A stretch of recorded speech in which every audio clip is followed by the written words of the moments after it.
No? Twitch is lying to me. Oh, there it is. Hi, welcome. Okay, we're live.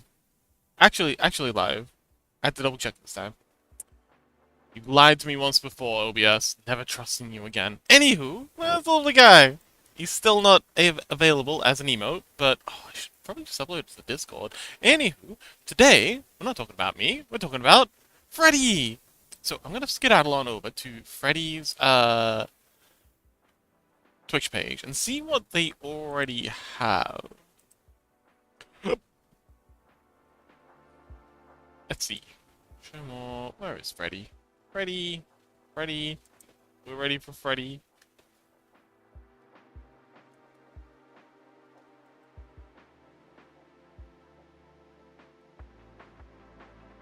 There's Turtle.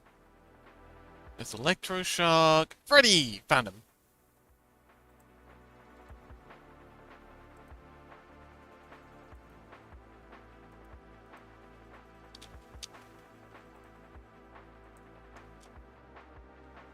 Dude, welcome! Okay, let's go to that chat. And let's have a little sneak. What they've got for emotes. Alrighty. Yes, Dude, welcome! How you doing, buddy? Freddy. Okay. So, Freddy has two of the Scrungles. They have Sleepy. I'm just gonna go ahead and plonk all these in their chat. So, they already have a Sleeping. They have a Lurking. They have a Hello. They have a Bonking. And they have a Heart. Okay, I'm noticing a distinct lack of Bongo Freddys. So maybe we can do one of those, man. They said they wanted a flexing Freddy, so we can definitely do one of those. That's Dude says, doing well, just finishing a long meeting. Ooh. Oh dear. How'd the meeting go? Was it a meeting of minds? I'm just kidding. I'm assuming it was a work meeting.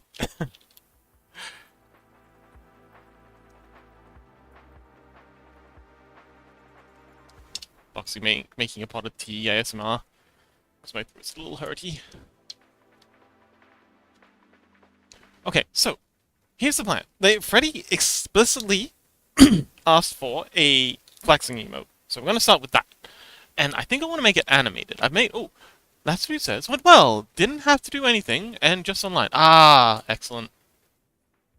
I'm so glad businesses are putting in the effort to go on. Look, some businesses are still putting in the effort to go online. I'm not a fan of commuting in general. It's always seemed like a massive waste of time to me. So I love it when I love to hear when companies are allowing people to work from home. Because, you know, it's good for the environment, it's cheap for the company, it saves you... like, most people have to commute at least a half an hour one way. So that's like an hour out of your day. That's just burnt. You're not getting paid for that shit. Yeah. Huge fan of working from home. Although I do understand that some people don't like it. Some people feel like they're more productive when they're in an office setting, but honestly, I feel like that's just a... It's just a question of adapting to a new paradigm. You know, learning self-motivation skills. Anyway, that was a tangent.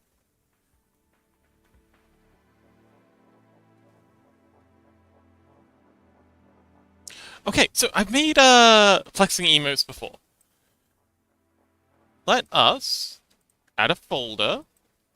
This one's gonna be called Freddy. Gonna add another group. This one's gonna be called Flex.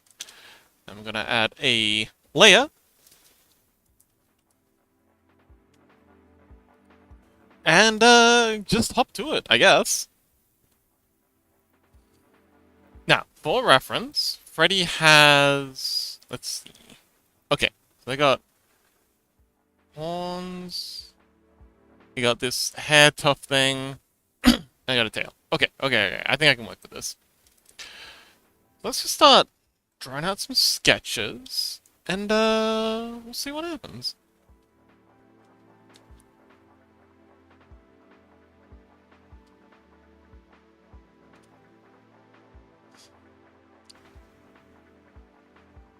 So I'm thinking we'll probably end up cropping half of his head. Hanon, welcome! We'll probably end up cropping half of his head when we scale everything up and down. Hey, Hanon, how you doing, buddy?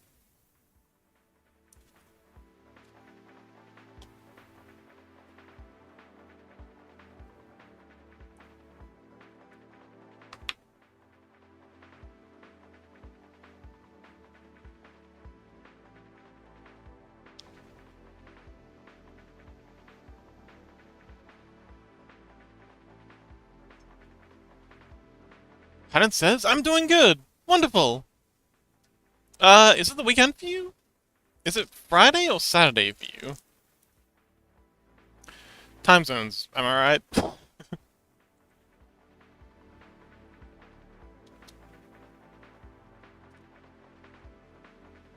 Hanon says, found a game site, so I was playing some JSAB. JSAB? What is JSAB? I mean, I presume it's an acronym for something. Oh, okay, well, happy Friday.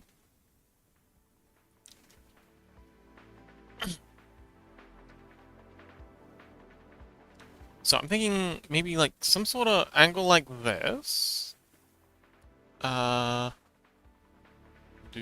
head here, ear, up, ear, something like that. Ear on the other side, something like that.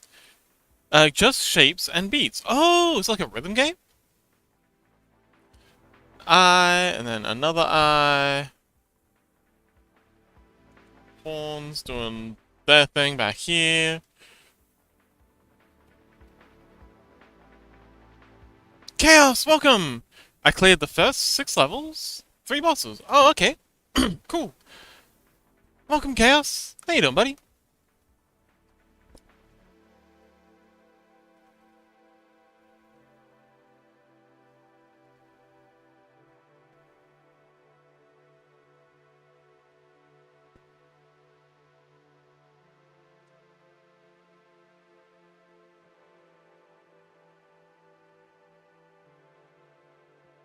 Maybe something like this? Give him some angry eyes.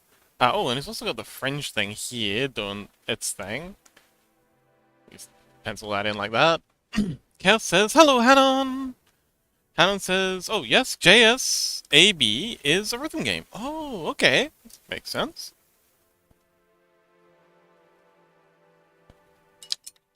I tried Osu once. Rhythm games aren't quite my jam. But I'm glad you're having fun. Okay. Hanon says, I also went just checking out other games, like a Backrooms ripoff. Oh, well, Backrooms is an open thing. Like, I don't think their copyright is enforced. So it's not technically a ripoff. Hanon says, I was scared to hell. Oh, okay. Pretty sure it's just a fan game if it's, Backrooms.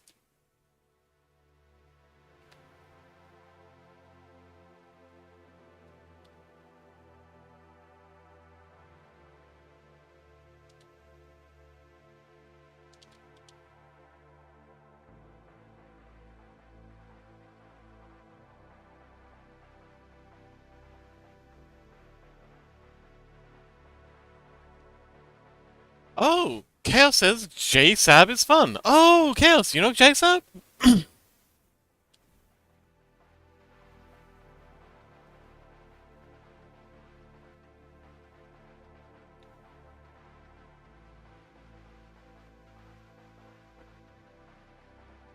Okay, so we're gonna Control T and scale this down a little. Only to probably scale it back up later. Hanon says, yes! I beat Barracuda one-handed! Kev says, I played it, pirated a while ago. Oh, okay. Yeah, I think that's what, Hanon's doing.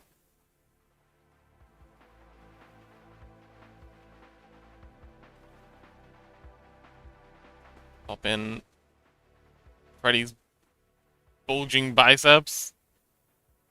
And then...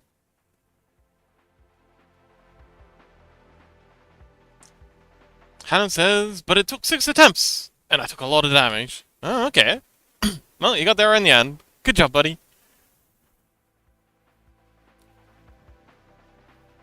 Then... Dumbbell. We can hide the hand with the dumbbell, so we can be ambiguous as to how the hands work for this. And then the other side of the dumbbell, and then we make the dumbbells 3D by putting a little offset on, like so. And then like so. And we'll put another plate here. Offset it like so. And then the cap like so. There we go.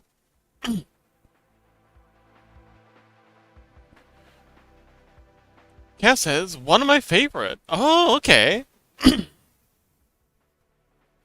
Cool. Okay, I'm gonna put this on my second screen, so I've got it available to reference.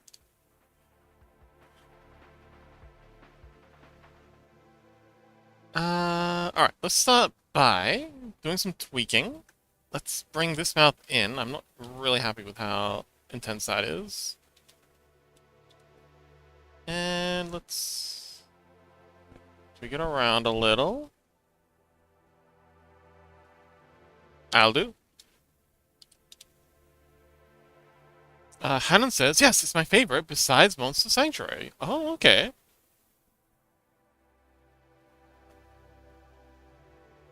Let's shape up the nose a little. Let's bring back that little bit of a grin.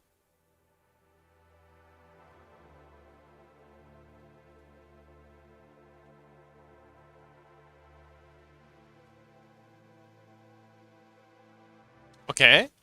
Horns could definitely be larger.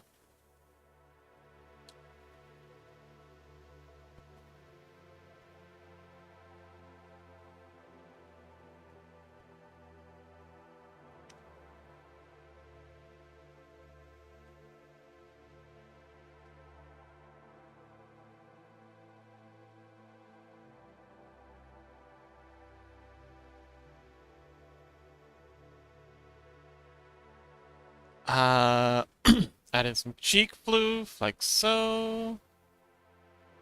That is fine. Hang on, let's throw that in a bit better.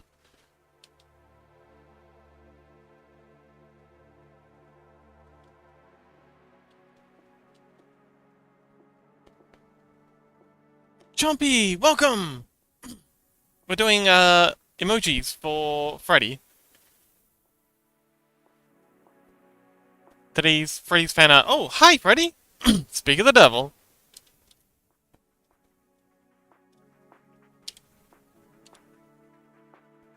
How you doing, buddy?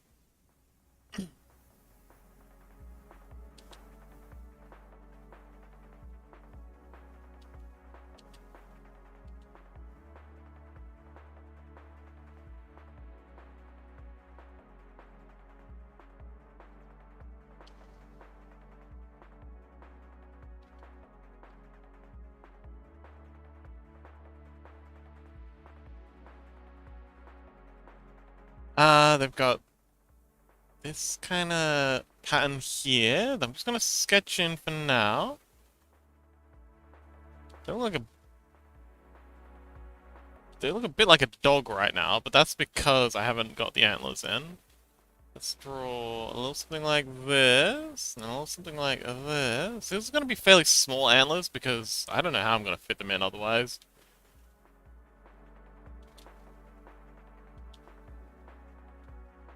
Yeah, they're gonna take up so much space. Freddy says, I'm good. Buddy in work, so you might have to just be audio, but I'm good. I've been enjoying drawing a lot lately. Yes, I've noticed. You've done some amazing work. Hannon says, Freddy, guess what I found? The meaning of life. Hannah says, no, free JSAB. JSAB.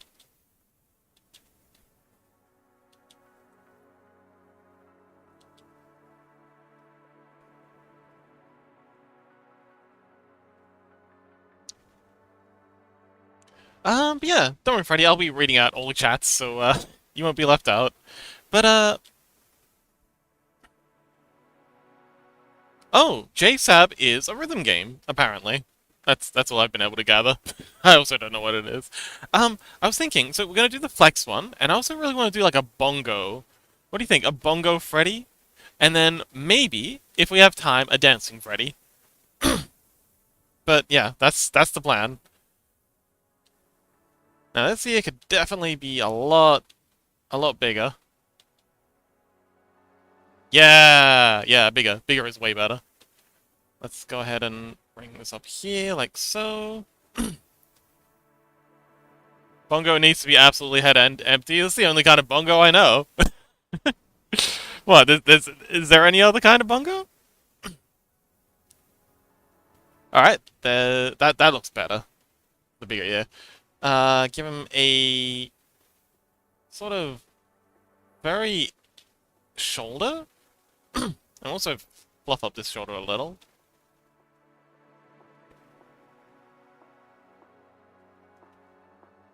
Add in the singlet, something like so. And this is probably all gonna get cut, but we'll see how long it lasts.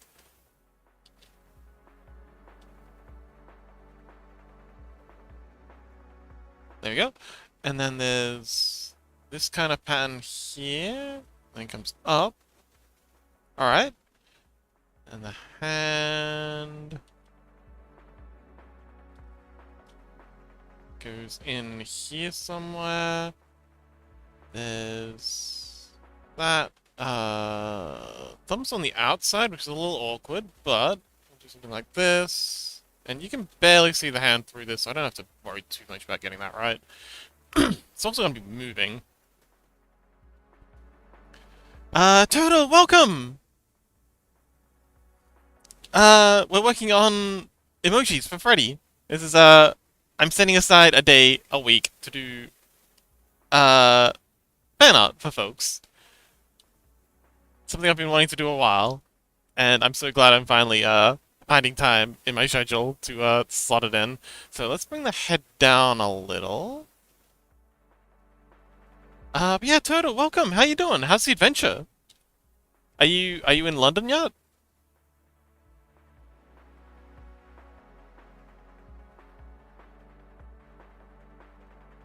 Okay, that'll do. Yeah, if we squish the head down a little, we'll get more pixels out of this.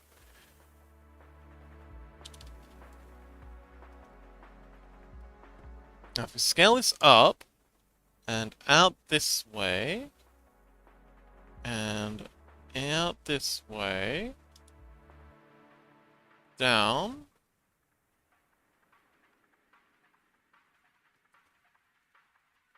Okay, how's that look at 33? Ooh, okay, that's actually very readable. You've got a very readable avatar, Freddy. This is gonna make things much easier. Uh, Total says it's looking awesome. Adventure, London. Wow. Wait, hang on. I thought you said you were going. Oh no, no, it wasn't to London. It was you're going somewhere south for the weekend. I forgot what it was for. Hannah says, Total, do you know of JSAB?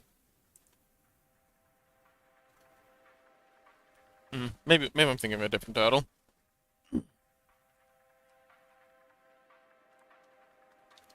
Oh, Total says, I'm going away for a day. Aye. Oh, okay. Well, have a wonderful adventure, buddy.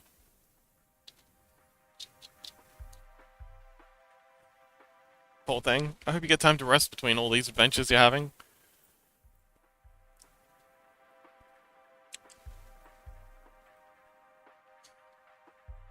Okay, doc. So the angle where the arm's meeting into the dumbbell is a little off. let's correct that. So it should be coming in down here a bit more. Down even more. So it's kind of like curling it just a little with his hand. With his hand, with his wrist.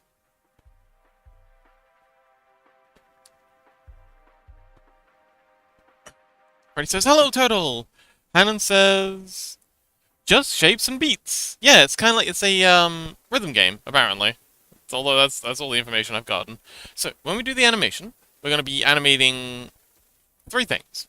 One, obviously, this dumbbell going up and down. Two, again, obviously, this bicep kind of swelling a little. And then I would also like to, animate the ears just a little. Kind of like flexing up and down, like they're straining just a little. But yeah, this will be an animated emote. Definitely post a non-animated version. Since I think Freddy's got quite a few slots, so making animated and non-animated versions of all these would be, kind of ideal. Help Freddy fill in his slots. Hannah says, "Look it up, Turtle." Actually, give me a second. Cow says it's a bullet hell rhythm game. Ooh. So, like Ultra Kill? I still gotta play Ultra Kill. Oh wait, Ultra Kill's on sale now, isn't it? Maybe I should pick it up. Claim it on taxes.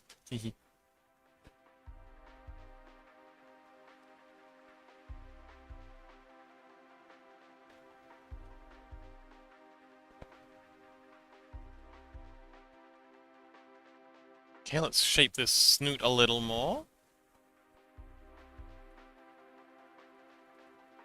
Okay, we want it to be a little bit on the chibi side, because this is an emote, and making things a little bit more chibi gives us room to move. Turtle says, "Not my thing, but it looks jazzy." Cow says, "Kinda like the combat in Undertale." Oh!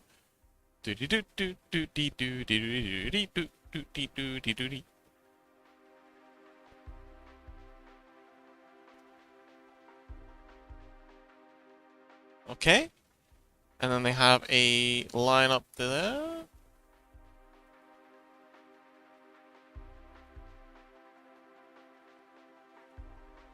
Gonna give him a little bit of like a Pokemon Eye sort of vibe. Turtle says, "I have heard of Undertale out of..." Hang on, wait. Sorry. I started reading one, and then the comments jumped, and I just continued, like, where it was. Anyway, I have heard of Undertale, though, never played it. Oh, it's a good time. We love Sans. I really want to get into, Deltarune. Hanan says, "Except there's no way out of a fight." Oh no. Kaya says, "I played it, not my thing." That's fair.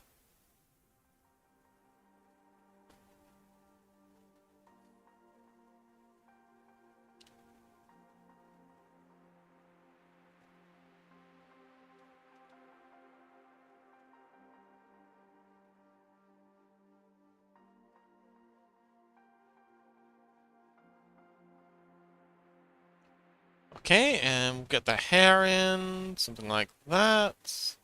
Get rid of this bang here. We'll curve it like this.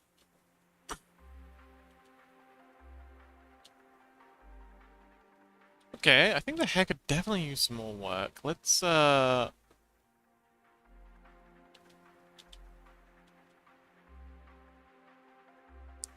don't know, let's add an extra little thing here. And make this bit here a bit bolder.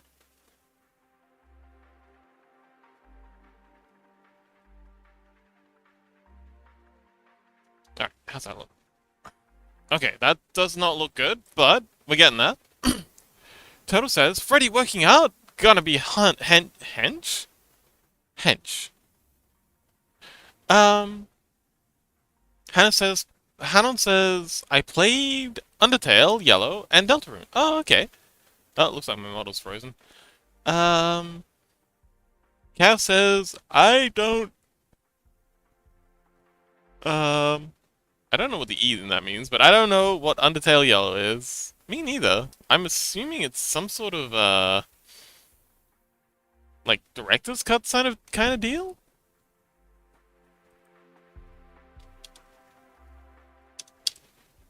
Let's rerun my script. There we go. We're good.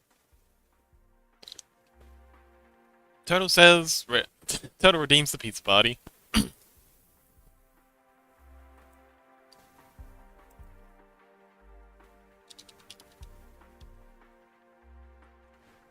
Um, Turtle says, "Oh, I just looked up hench, and it seems to be UK slang only." Sorry, that's okay. Always happy to learn new slang though.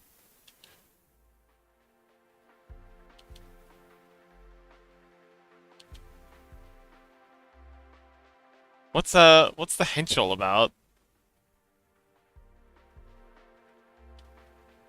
Let's try having this fringe thing go down, like so. How's that feel? Oh yeah, that works much better. Okay, the head's a bit tall, so let's squish it down a little. Just grab all of this and this. Oops, and just bring it down. There we go. That's feeling much better. Yes.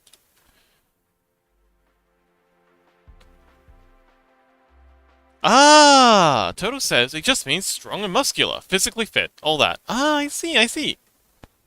Thank you. Hannon says, oh, fan game of Undertale that was certified by Toby Fox. Oh, that's pretty cool.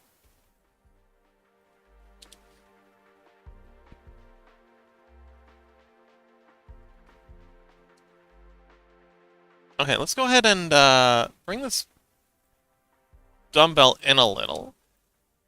We want to, as always, fill up as much of this canvas as possible. So we're going to bring the dumbbell in to here.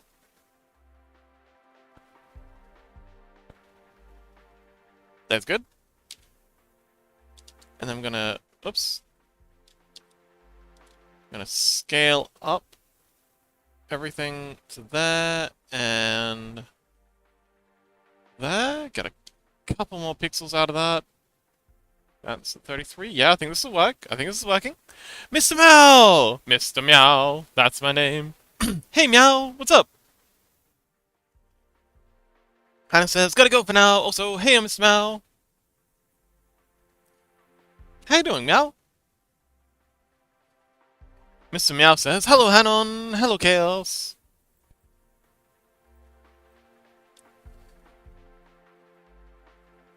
Alright, not really sold on this mouth, so let's clean that out. I think maybe just a big smile. Yeah, I like this. This is kind of like a little bit smug cat kind of thing. So it's just a little bit of that, but you stretch it out, and you wind up with like smug cat face, which that's kind of fun. Very seductive. Damn it, Freddy, why are you looking at me like that? Blushes. Miss Meow says, I'm good! Back hurting as always.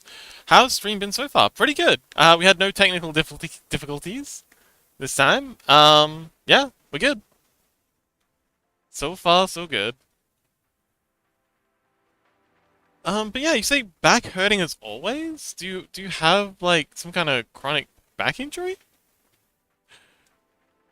Mr. Mouse says, I was drawing a comic today. Ooh. And it's so funny. Every time I zoom out to look at the shading, I reread the whole thing and giggle to myself.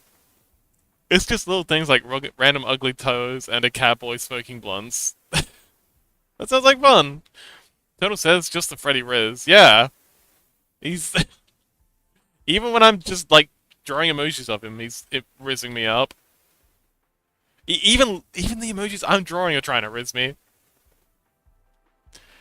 Mr. Mouse says, Freddy Fazbear. No, Freddy is a streamer. Oh, you know, we should probably throw a shout out for him. And pin it. Let's see. Let me copy paste his name, because I do have a tendency to... Oh, it's Freddy Brick. Oh, I thought it was Freddy underscore it. Good thing I checked. / Shout out Freddy Rick. Chummy says, haha, funny word. Ha is funny word. What? um, yeah, this is Freddy. They do miniature painting, and my models crash again. They do miniature painting. They listen to a lot of electro house, so if that's your jam. They basically spend most of their streams DJing, which is also really cool. DJing, painting models, and just being a fabulously awesome dude. They've been friend of the channel for a long time, and I'm just really hyped to be doing something, making them a little present.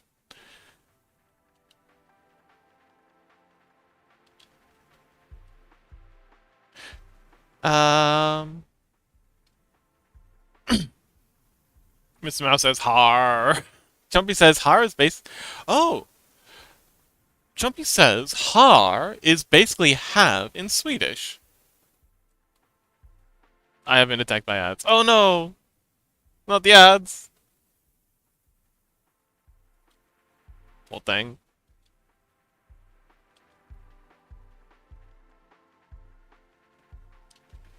I think maybe raise this nose up a little.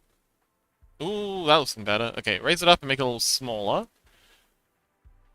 Let's color it in while we're here, because it is going to be black when we're done.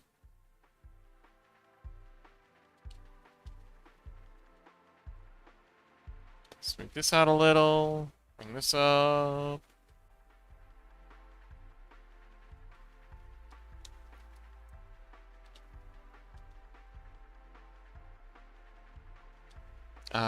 Clean up this little smudge.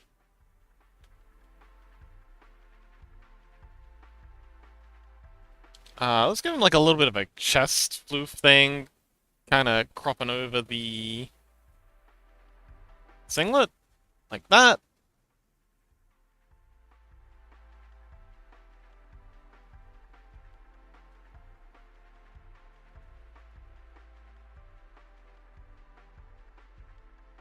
Mr. Mouse says, oh, by the way, will you ever dress up as a gladiator and fight the other Sleepy Fox?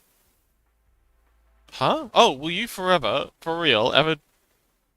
Wait, there's another Sleepy Fox? Who's this other Sleepy Fox? Wait, are you seeing another Sleepy Fox? I thought we had something special. How...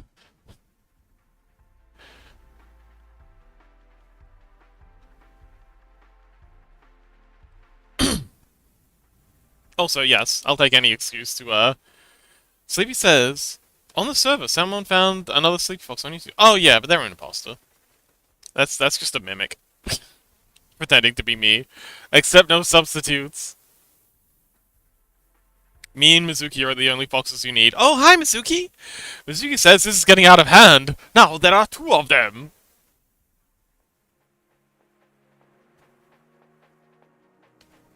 Mizuki, there's so many imposter foxes.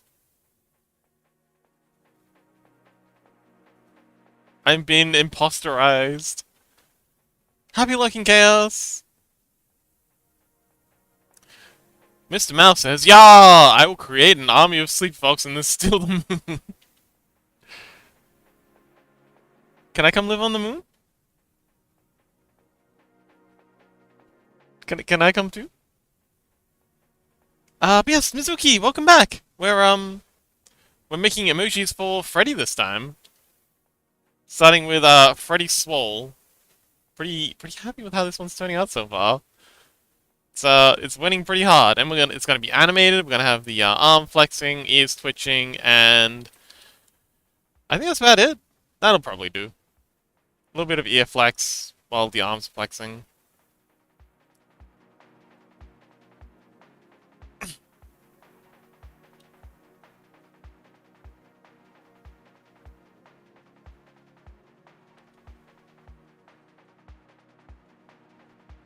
Oh. Oh, so this is no audio. Ooh, Freddy says, I'm honored, thank you, folks. Hey, anytime, buddy. Mr. Mouse says, yeah, I read that. Also, 70 streams. We're 1 past 69. I'll type that in chat. Oh, wait, hang on. Can you see subtitles? Can you see the subtitles? Question mark. Turtle says, I really need to get some new emotes. I have so many crap ones. Hey, Turtle. I was actually gonna offer to do you next week, but then I thought, oh no, Turtle's already got all the emotes he needs. But, if you're interested, we could do you next week, next Friday. I do want to make this a regular thing, and I have no idea who else I'm supposed to do. So, if you're interested, we could make some Turtle Pixel Art emotes next week. I didn't offer because I thought you were like full up because I saw your thing, you got like heaps of them, and you also make emotes. But if you're open to it, I'd be delighted to make you some.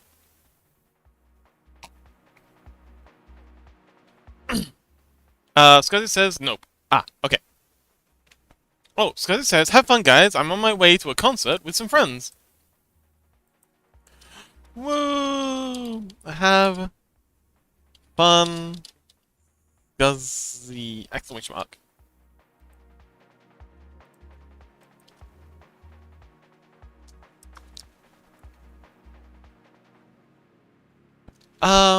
Turtle says, it's okay, I don't want to fish for emotes, lol, that would make me feel bad, but you're not fishing, I'm literally offering. It doesn't count as fishing if I just... It's not fishing, I offered! That's not how it works. That's not how any of this works. Freddy says, enjoy yourself, Scuzzy. Oh, that's a cool emote. Huh. Oh, yeah. I did say, okay, I did say that we're gonna do a flex, a bongo, and a dance one. So, hopefully we can get Freddy a dancing emote of them, so they don't have to use this, well, I mean, maybe they can still use this fox creature, but that fox guy's pretty cute. We'll get a, we'll do the dance one and then the bongo one. Because the bongo one's fairly quick. Turtle Pixel says, yeah, I'm full, but full of rubbish. I feel like you and Crow would get along very well. Turtle says, I got that one.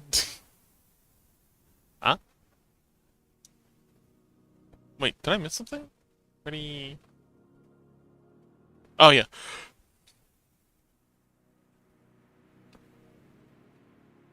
Cow says, good luck, Scuzzy. Turtle says... Turtle blush. Mr. Meow says, wah. Hi, Meow.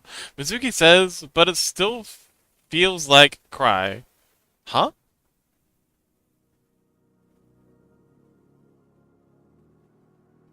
I don't follow. Why are we crying? I mean, I'm here for it. Pat pat. If you need a shoulder to cry on, I'm here for you. But what's going on? It's it still feels like fishing for emotes. Oh, but is it okay? Well, how do I put this? Oh, I know. Turtle, would you mind if I made you some emotes for next week's Fan Art Friday? Turtle says, to be honest, I do want a pointing one. Oh, you mean like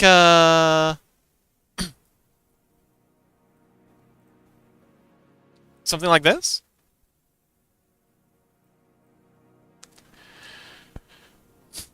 Mr. Meow says I should try to start making emotes. Yeah, get onto it. If you want some tips, would you like some tips? I can tip you everything I know, everything I've learned from making these. It's got to be dozens by now.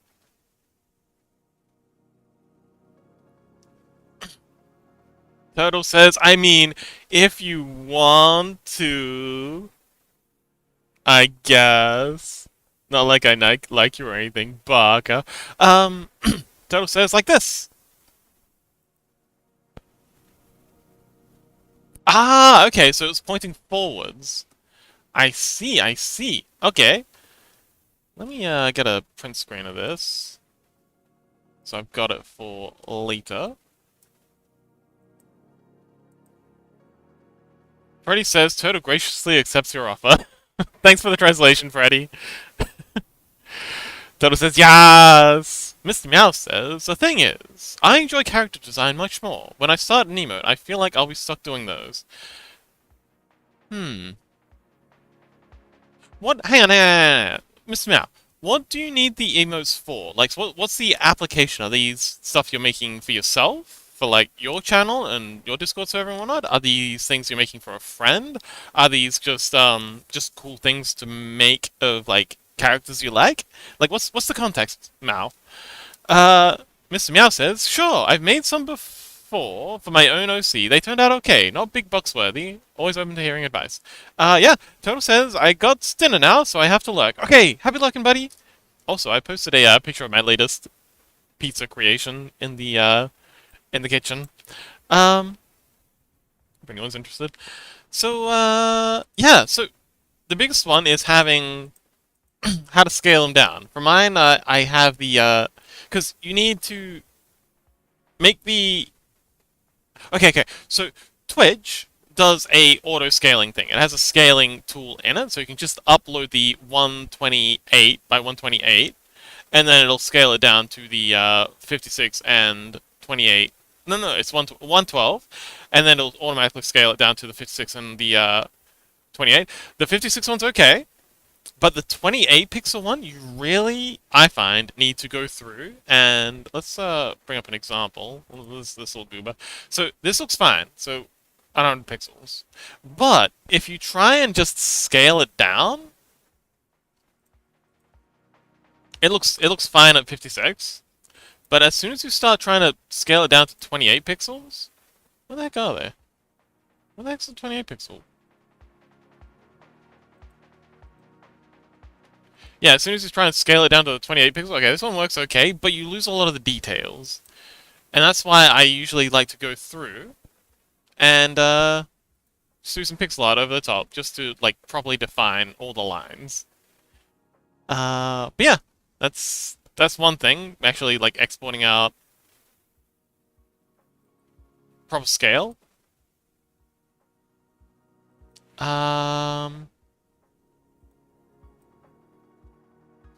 and also constantly zooming out. So if you zoom out to 33%, uh, that emote is so silly. I love him so much. I can't wait to get him uploaded. I just gotta make space. Or you know, maybe we could. Oh my! Why is my avatar keep failing? My script. My script. I should set up some sort of auto, like some kind of check to make it automatically refresh if it starts getting out of sync. What was I saying? Oh yeah, just constantly zooming out to 33% to just check. Just checking your work, just to make sure it's readable, because when it's in chat, it's always going to be at the 28 pixels, at least in Twitch. So yeah, just constantly zooming out just to make sure all the features are still readable, because I see so many amazing emotes on like websites and stuff that I just take one look at it, I'm just like, that will not scale down to 28 pixels. There is no way you can fit those details in the 28 pixel one. And that's one thing I really struggle with Mizuki's, because Mizuki's got, like the crying one, especially, is really difficult to see at 28 pixels. Like, it looks great up here. It looks pretty dang good at, like, I'm sorry, Lemefau. Yeah, you should be. But then you zoom out to 33%, and it's...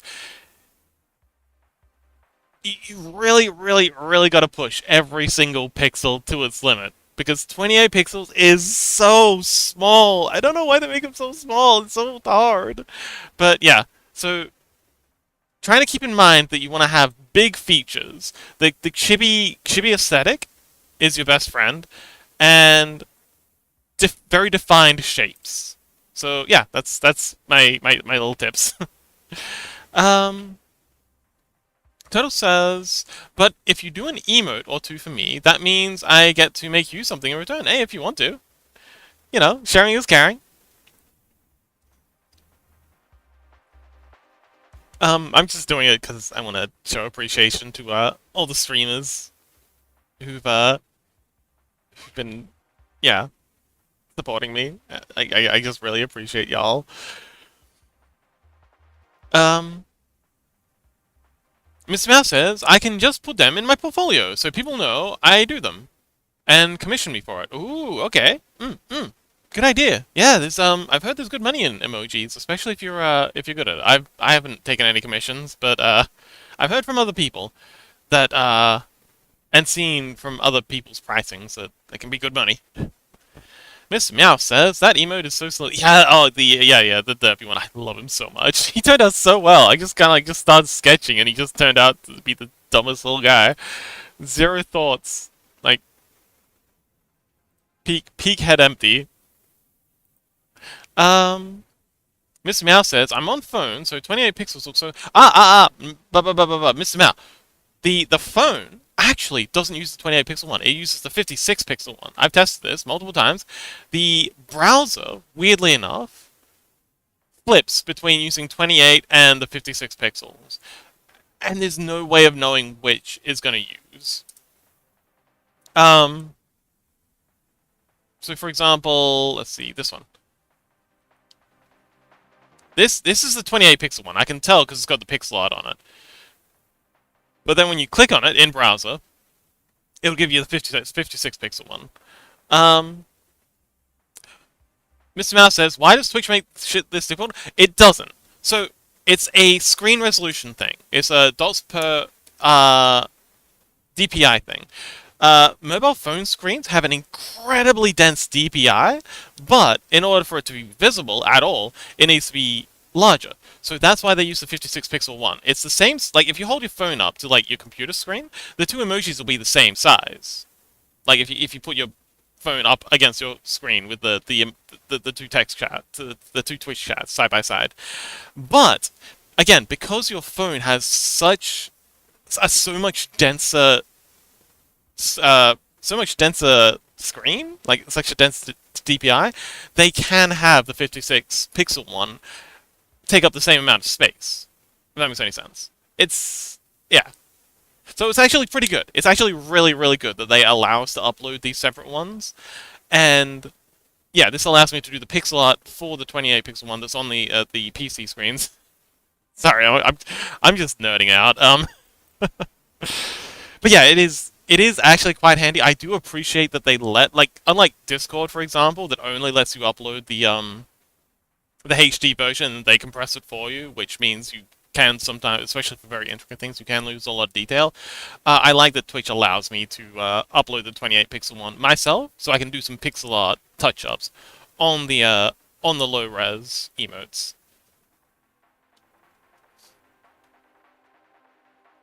But yeah, I see so many portfolios from people who do emotes, and I just look at them and think, there's no way this is going to be readable at, like, even at 56.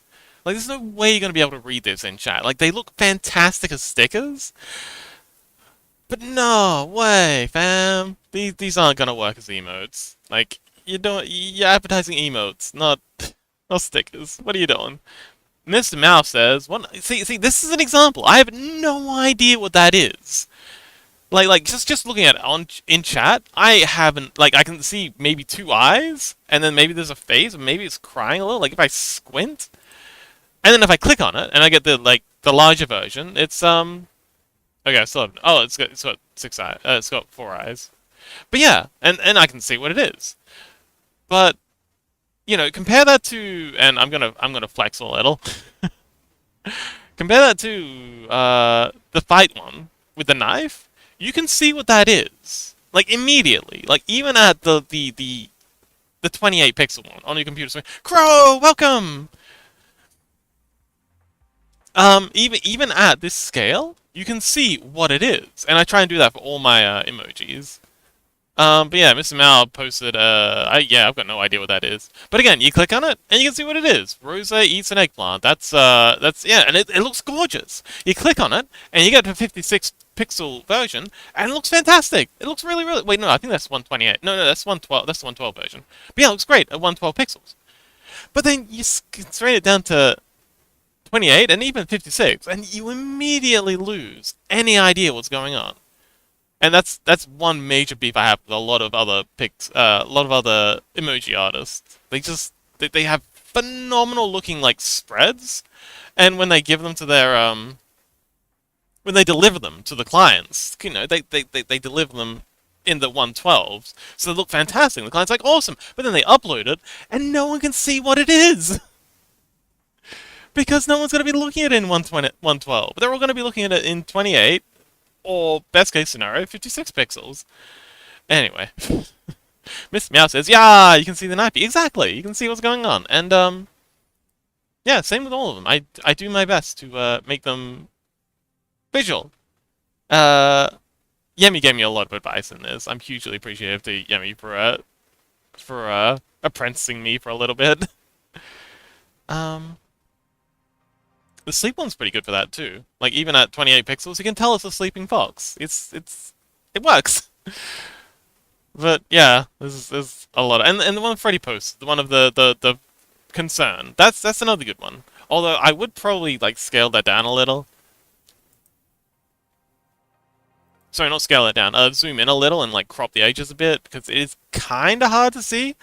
But yeah, it's pretty good. Mr. It's a Pokeball. I know what that is. Follow emote. Collector's Cipher. Huh, neat. Pokeball. Yeah, everyone recognizes that though.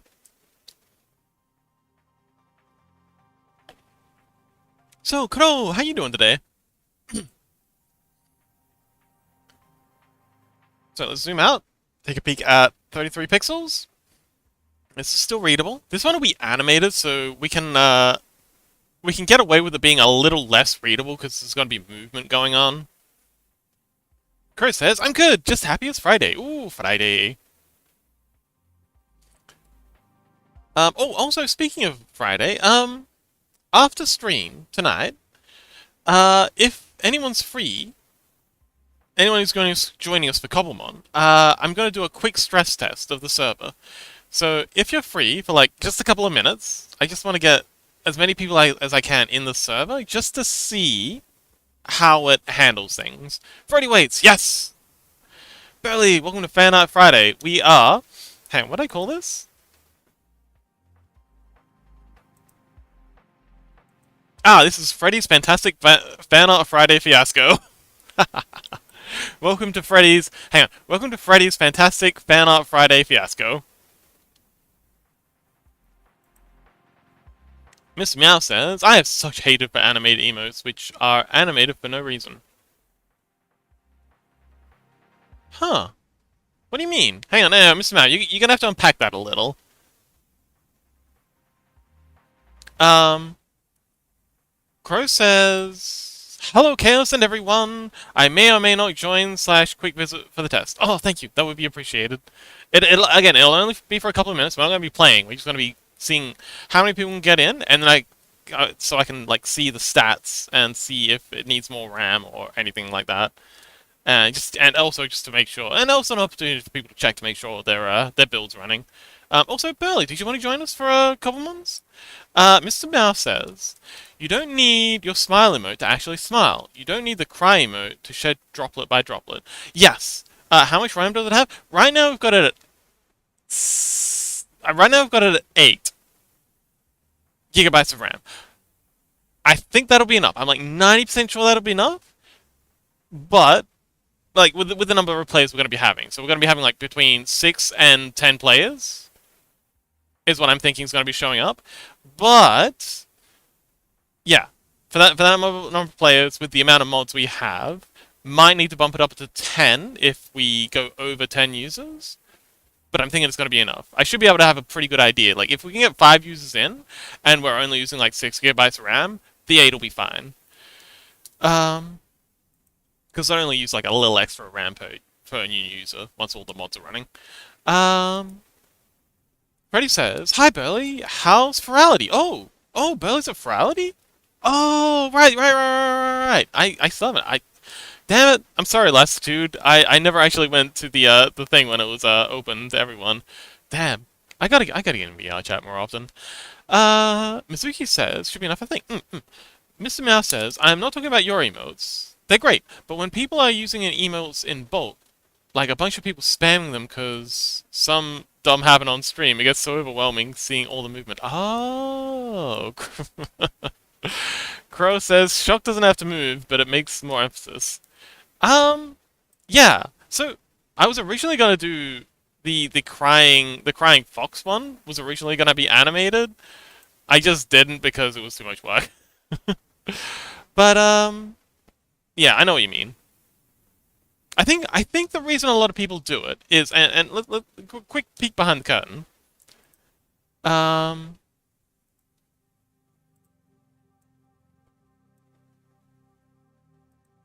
let's see, emotes. So yeah, I think the reason a lot of people do it is because you have uh the same amount of animated emote slots. Actually, yeah, a little bit more. Yeah, yes. Hang on, slightly fewer animated emote slots than you do like standard emote slots. So if you don't have any, so if you filled up all your standard emote slots and you want to add more slots, you kind of got to chuck them into the animated slots thing. So you got to, and if you don't have the time or money or whatever to actually animate them, just like doing some simple like shaking or just dropping tears or something on a one that, like you said, really shouldn't be animated is a good way to just fill up those extra slots. But yeah. Oh, hang on. Oh, oh, I can. Oh, okay, okay. So I'm adding the. I'm gonna add the silly little guy in here. Um, wait, I haven't exported it. Okay, so anyone who's got tier two is. I'm gonna have to. Fox got tier emotes? I do.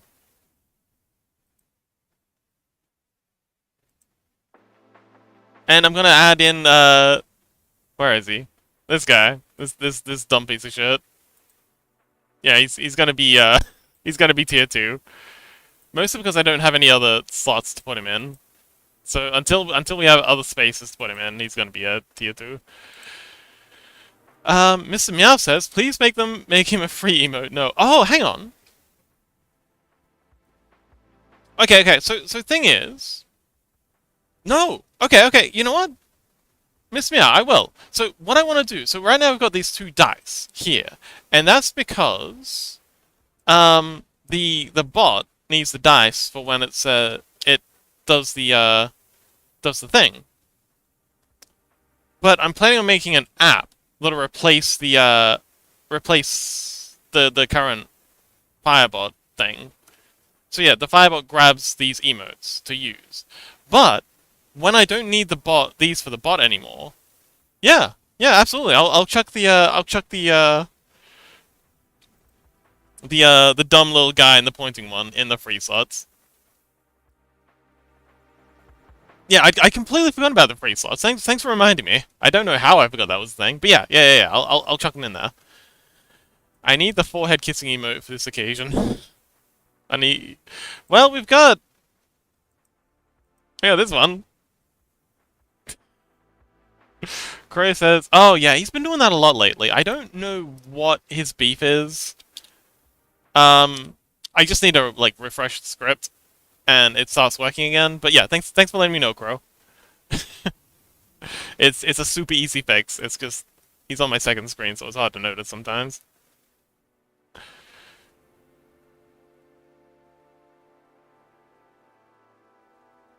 Miss Meow says, "This is so silly." Yes, there's actually a little story behind that. I had people constantly barraging me to make a hug emote. But the thing is, I don't like being hugged. I'm not a hugger. But yeah, folks were just like, but we needed Fox. Everyone else has hug emotes. But mom, but mom. And so I'm just like, yep, you know what? Fine, fuck it, fine. I'll make a hug emote. I'll make it animated, and I'll make me the most distressed little fox ever. And then I don't know, malicious compliance. It was basically just malicious compliance.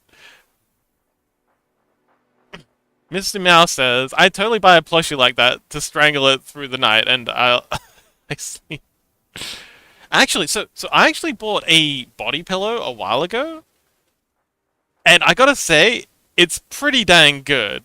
Like, cause I got like really broad shoulders, so having something to hug while I'm sleeping saves me so much back pain. I used to get really bad back pain, but now, because I got something to like, because I like to sleep on my side, and that obviously doesn't really work when you got like, wider shoulders, but having something to like put my other arm over and just kind of keep my back straight, it really helps. Mr. Meow says, "Help! Oh, I want to buy that body pillow of a body pillow." All right, if I was to get a case for my body pillow, I would definitely get that one. I know exactly the one you mean, and it's freaking hilarious. Um, okay, I think this is looking pretty good. It's readable at 33. Okay, I think we can make it a bit more readable though. So now we're gonna go pixel squeezing. So I'm gonna start by bringing the dumbbell in to here. So it's gonna be a little flex. It's just gonna be a small sort of just it's got not gonna be very good gym form.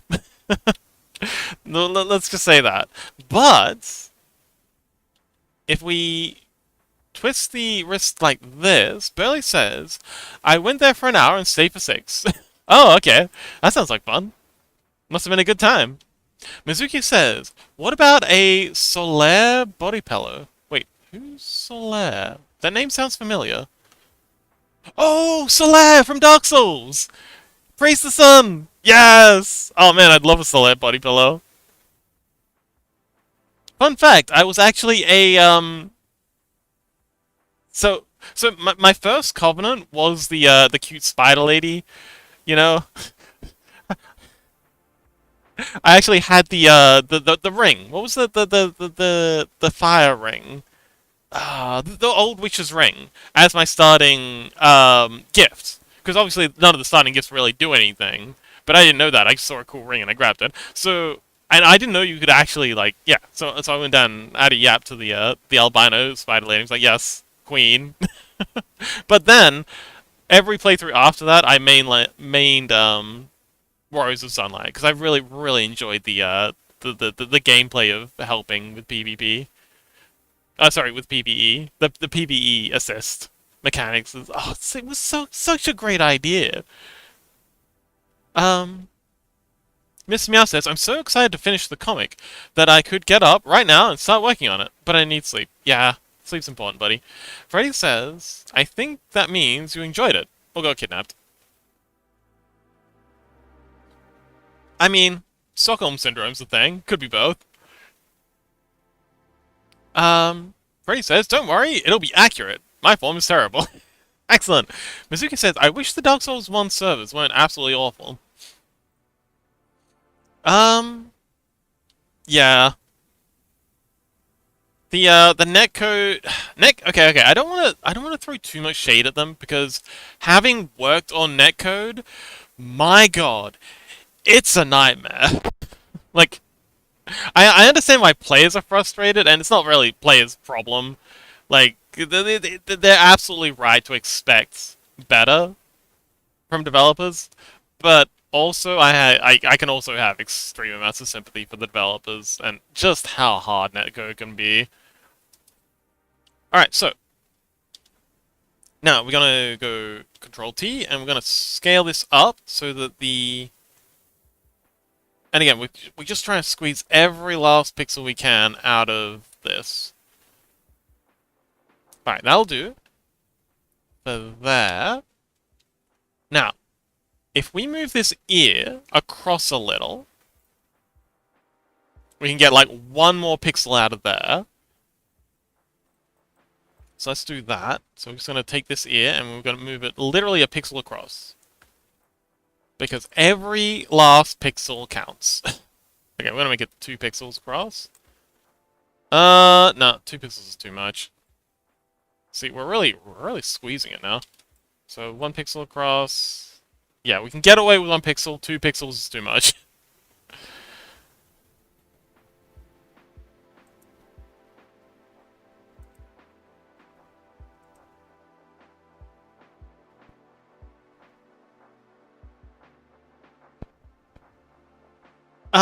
Mr. Meow says, "Okay, Foxy Boy, I'm closing my eyes now, but I can still hear you. If I fall asleep, I fall asleep."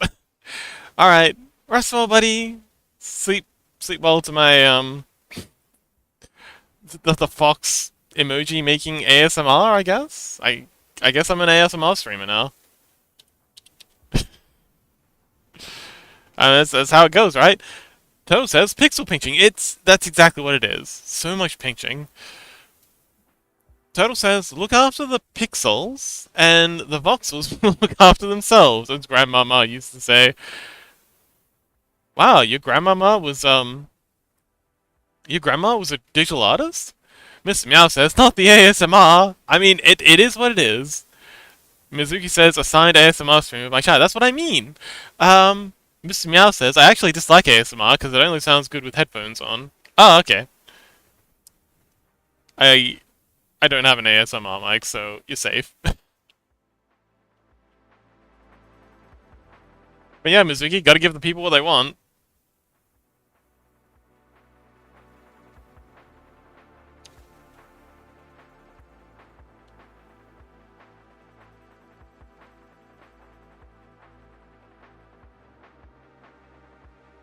Total says ASMR creeps me out.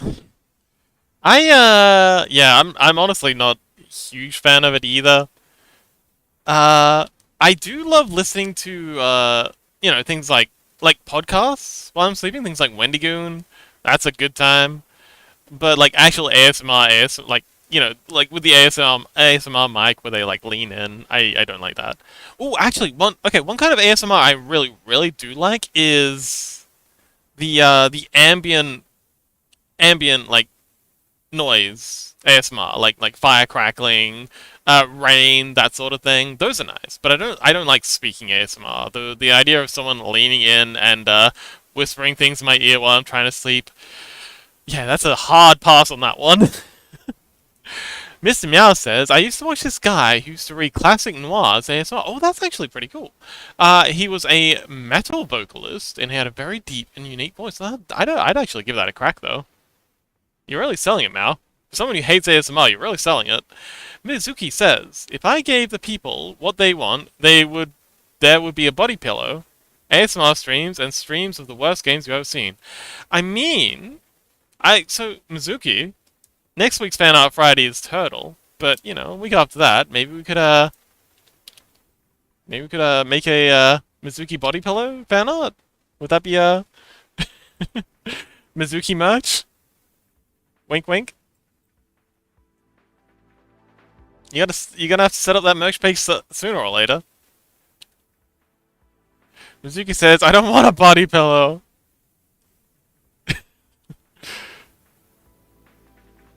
It's okay. I understand.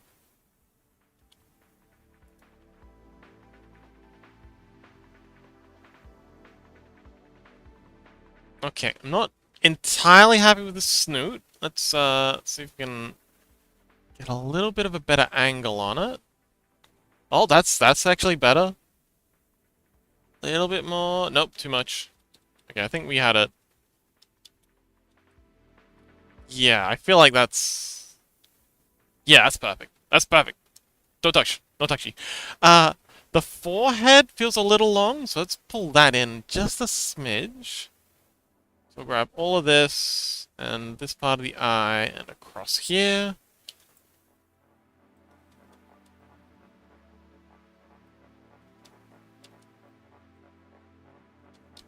Okay, could probably bring it down a little more. No, that's too deep. Mizuki says, same, there are very few people I'd let whisper things in my ear.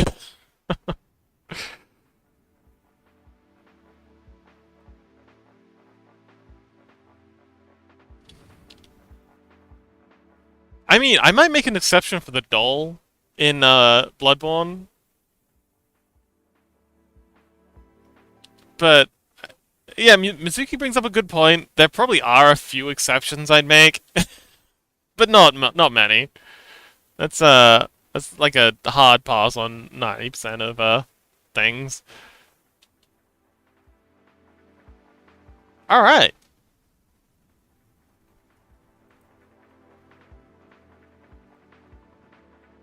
All right, cool. Let's get to animating. Now I'm going to go through and unpin all of these because I only just recently discovered that you can unpin things from the timeline, so we're gonna spam the heck out of that. Get out of here. Oh man, 200. There's, there's over 200 layers in this thing.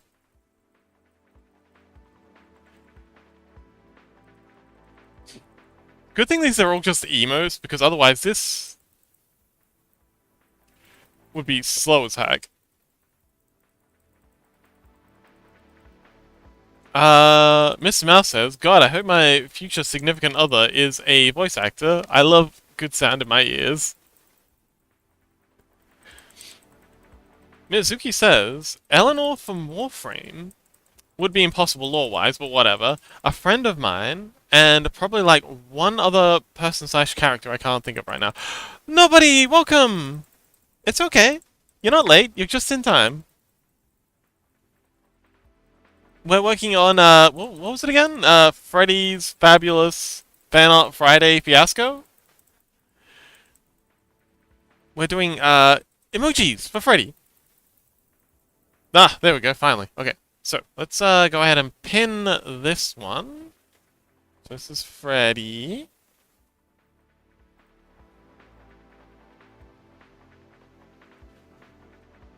And, yeah, add a frame here. But yeah, nobody, how you doing? Welcome back.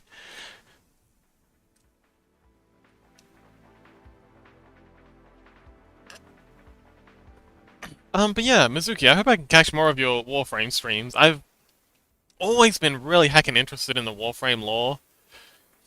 I've been catching a lot of stray lore videos from YouTube. Like, just appearing in my feed. I got no idea what's going on in a lot of them, but it's really heckin' cool.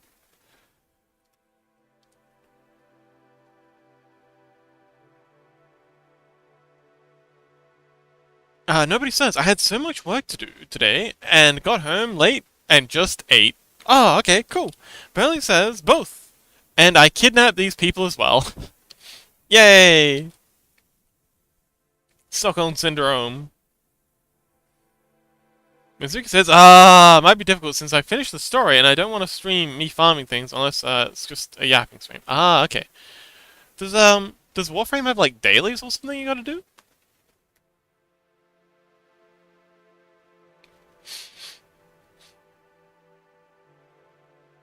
Um, yeah, there'll be future content, won't there? They'll still bring out updates and stuff, expansions, you know, the usual MMO affair. Okay, so we'll add a new duplicate frame here. Mizuki says, yeah, I'll stream it once new content drops. Awesome. So we're gonna take this dumbbell. We're gonna hit V and we're gonna bring it up a little to here. We're gonna take this bit here. And we're gonna rotate you like so. Take a peek at how that looks.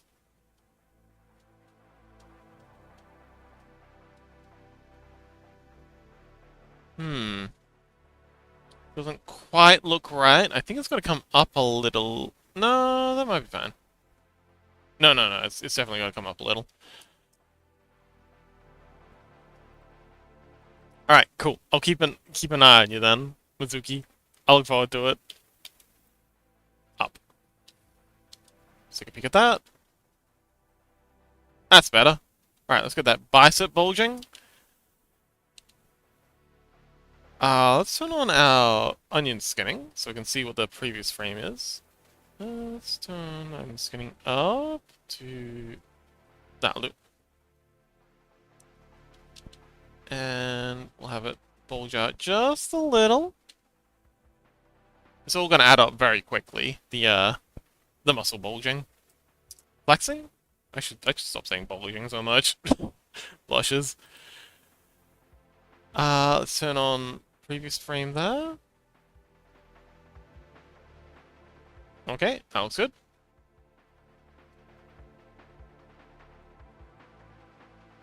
grab all of these.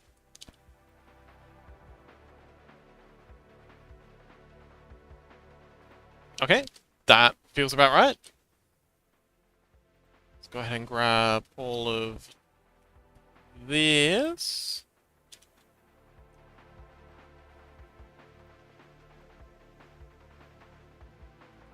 Bring you up to there. And once again, what? Bulging the bicep? Bulging the bicep? Let's just say flexing. I think flexing is probably a better word to use. And take a peek. Okay. I think this section here could be back and back. Rhubarb, welcome. Okay.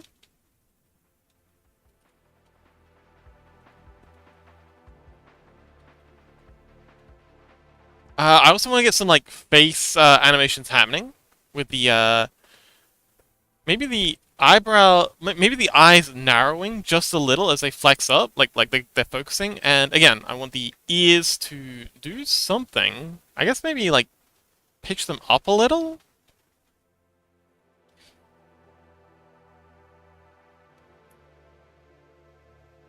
Freddy says, seeing this, maybe I should do some weight. I've actually got some barbells right next to me. I picked them up at a what do you call it? Thrift store. Weirdly enough. They've got plates from like 3 different kinds of weight set. I just but yeah, that's pretty handy. Rubo says, Fox, insane news! Next week, when I get paid, I should be able to finally afford my new PC. Wonderful! Fantastic news! What kind of PC are you getting? So let's narrow these eyes a bit.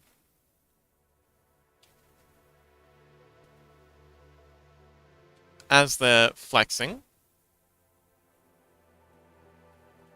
And then we'll narrow them even further.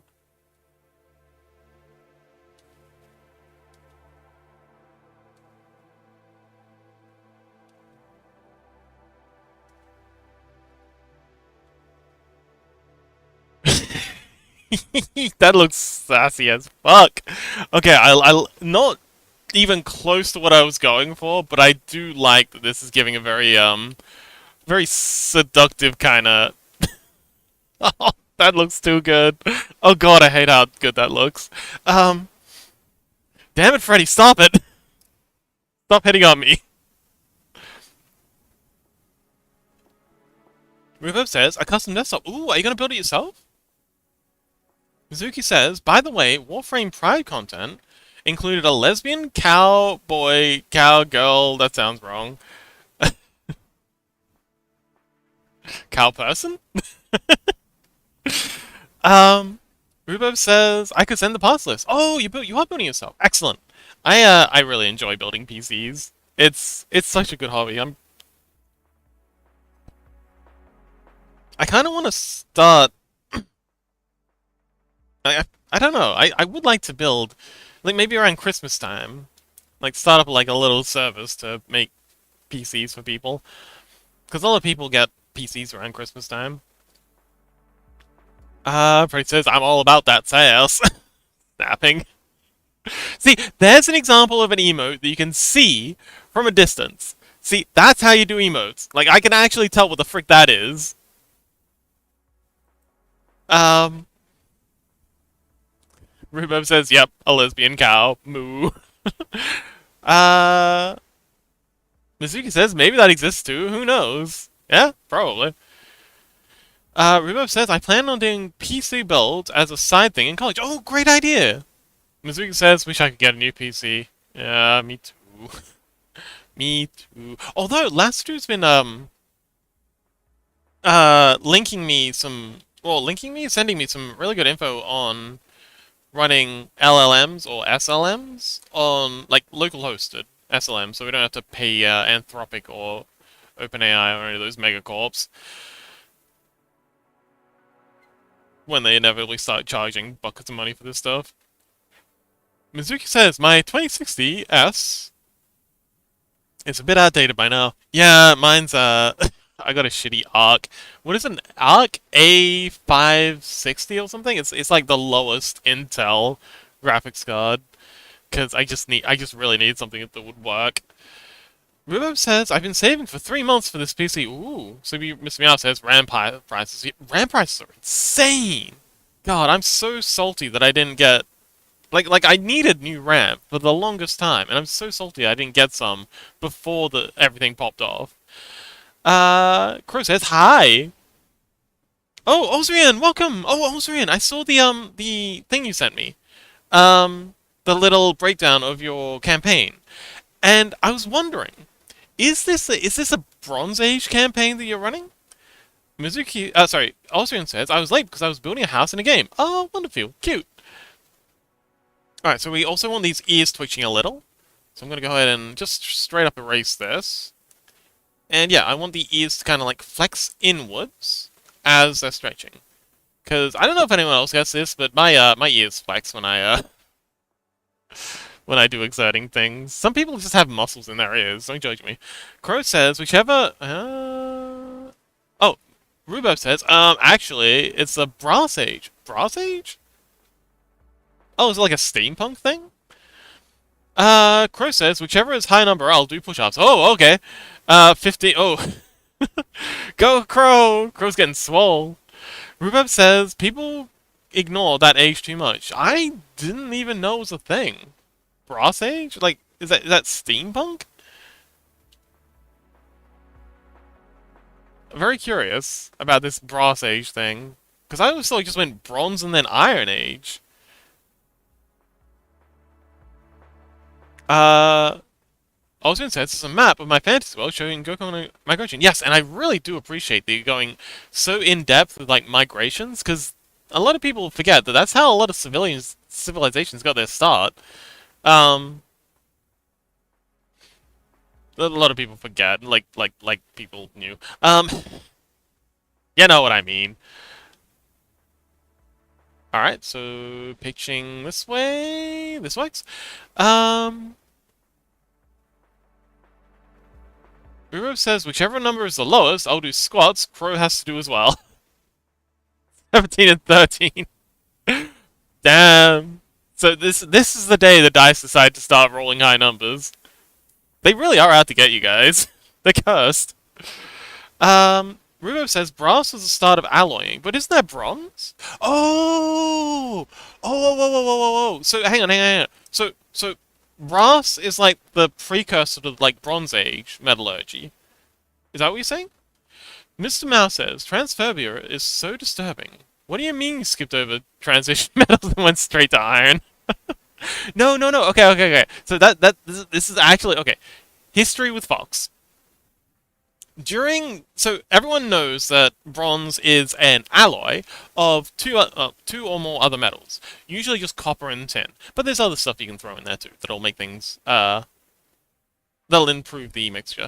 But a lot of people don't know is the access to these two components are often geographically way spaced apart.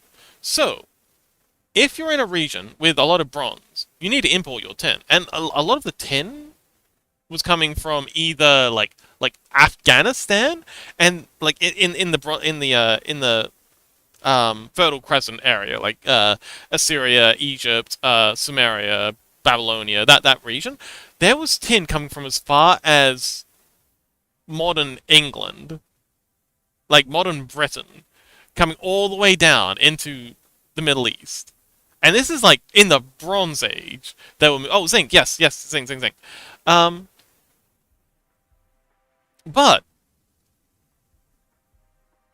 when you've got like, and then, yeah, but when you've got to move these components over such insane distances, you are incredibly reliant on trade networks to get the bronze over.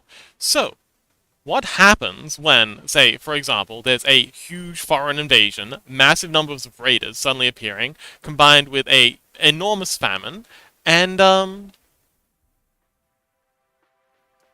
And obviously disruptions of trade networks, so famine, earthquakes, all this stuff.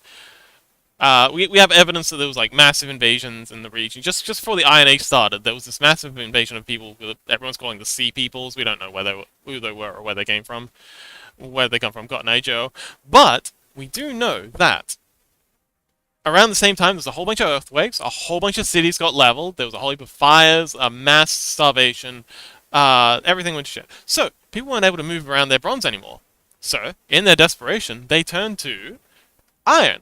And at the time, iron was trash. Like, if you tried to make any sort of blade out of iron, it was brittle, it was like, you'd be just as well off making it out of flint. But because they were forced, because of the disruption of the trade network, with iron, all you need is charcoal and iron. They were forced to get good at metal. And yeah, that's how the Iron Age started. Because not because they thought iron was better. They were all convinced that iron was trash, borderline worthless. But they were just so desperate that they had to figure it out. Um, Ocean says Iron Age. My god, that's when the Dacians appeared in the Carpathians. Nobody says, I'm tired, but we want to rebuild our kitchen? Okay. Crow says, well, I don't know how to do squats, but I'll try 17. Oh, squats are fairly easy. You just stand up straight, feet shoulder width apart, and then you squat down, try and go down straight. Hold out your arms if you need to. Or hold on to something if you feel a little unbalanced. And yeah, just squat down, hold for a second, and then push back up. And yeah, back up straight. Rubov says they're probably the Rus.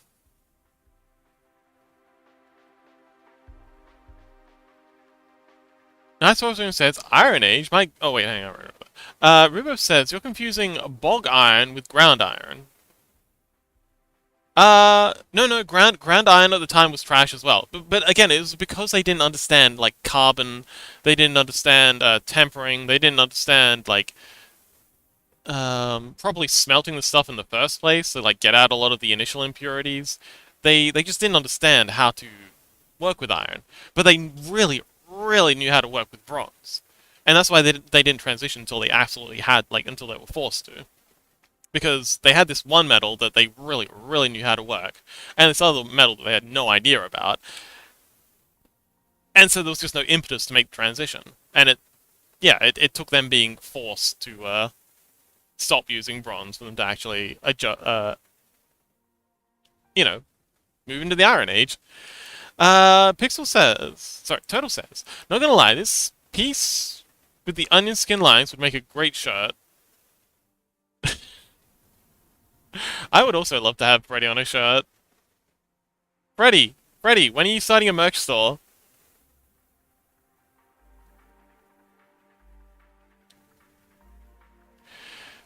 Rubov says, I mean, they only knew how to get bog iron before the Iron Age. No. Oh, hang on, wait, okay. So there are... Okay, so everyone has their own Iron Age. England had a separate Iron Age to the Middle East. I'm just talking about the Middle East, which is where the Iron Age started. And I'm pretty sure they got all their iron from the... Was the Assyrians? The folks up the north, in like the big mountainous areas. Was it the Assyrians? Pretty sure it was the Assyrians. But yeah, that was a big mountainous region. And yeah. So the Europeans started their Iron Age with bog iron. Yeah, absolutely right. But I'm pretty sure in the Middle East, they got all their iron from the mountains. Nobody says, yeah, it's a lot of work. Sounds like a lot of work. Revo says, I mean, Revo says because refined smelting. Mr. Meow says, when did they start using corn metal?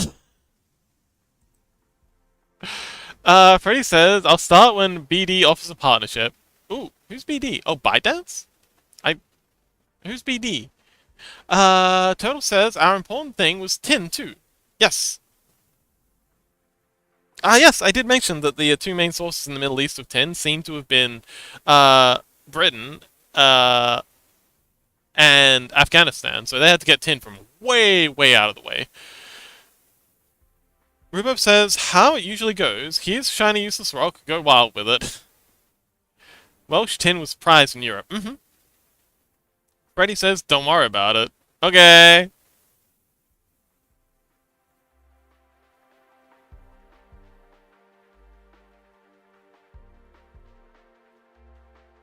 Okay, let's give this a peek. Ooh, okay, I like this. Yes! Okay.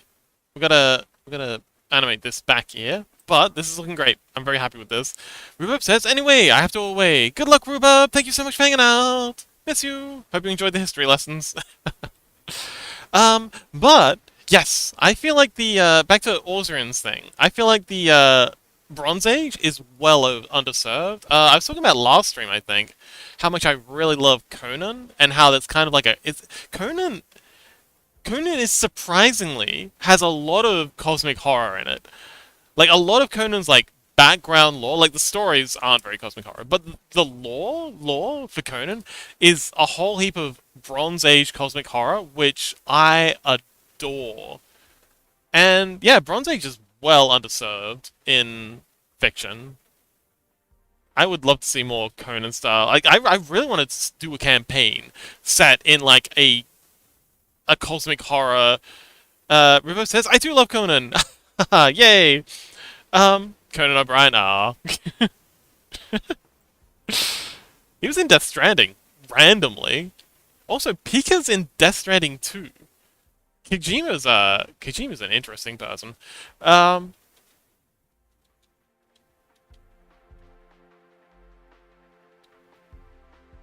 okay, and another thing I'd like to do is bring once everything else is done. I also want to bring the head down a little as the arms flex, because you know you kind of like most people kind of like squat down, like crunch up a little, scrunch up a little when they flex. Ozrian says, "I am once again trapped in the ad dimension." Okay, we'll save the yapping for when Ozrian has returned.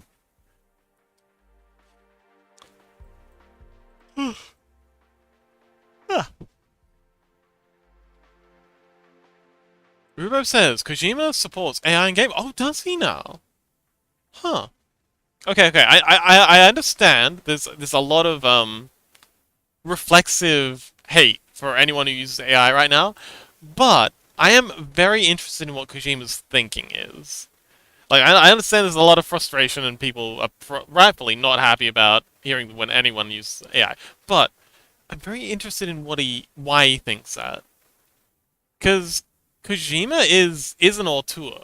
I would have thought he'd be against it. He does, specifically in replacing employees. Okay, okay, I feel like that's got to be hyperbolic. That seems a little sussy to me. Okay, remember that feels like a headline. That feels like something someone would some like when a journalist gets the information and he's like, "Oh, this isn't. It was in an interview." Okay, but what's the quote? That feels like a headline that was extrapolated.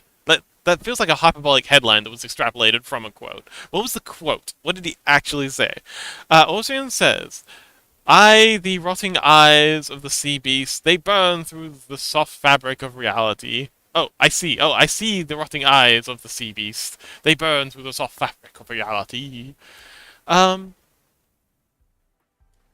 it was in an interview that multiple articles go with.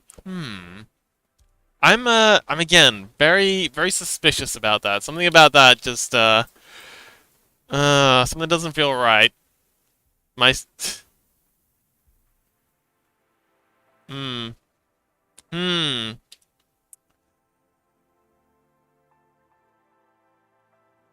I feel like there's probably a little bit more to this than meets the eye.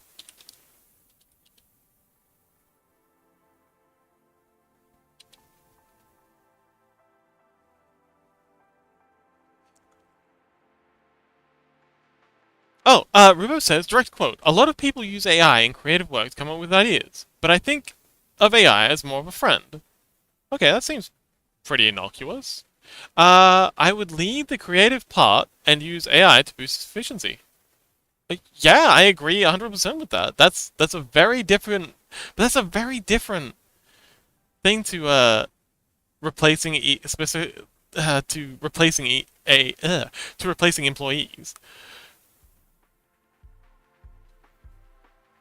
I mean, that sounds very reasonable. Like using AI to boost efficiency. Like I use AI occasionally. Yeah, no, but that sounds very reasonable. Like I sometimes use AI for because okay, I've said this before. If I had my way, the titles would literally just be I'm streaming a thing. Come and watch, I guess, if you want to. Fuck it, I don't care. Like I hate writing these titles. So for me, being able to use something like AI to help me actually write a title that sounds good for the streams is an enormous help. And it allows me to again focus on the creative stuff, like making emojis, doing this sort of thing. Doing the stuff that actually matters, like yapping, rather than sitting around for 15, 20 minutes just racking my brain for words to make a catchy-ish title. Okay, today's title I wrote myself because that one basically wrote itself. As soon as I realized Freddy Fanart Friday was like 3 words to start with F, I just started like smashing F words. um, but yeah, occasionally I use it to write the descriptions and the things for streams. And again, that allows me to focus more on making, doing the creative stuff. It's really, really good for doing all the dump stuff that no one wants to do. And especially when you're making games, there is so much stuff you gotta do that just isn't creative. There's things like tweening. There's things like making the 140th boulder. There's a lot of animation cleanup. Like everything's mocap nowadays, but you gotta clean that stuff up manually, and this is incredibly tedious work. And if you've got someone and you got to use a creative person has to do this stuff. Someone who's skilled in animation. If you can get an AI to do the cleanup of mocap, you're freeing up an animator to actually like, animate a reload animation or something. Like actually doing something cool. Um,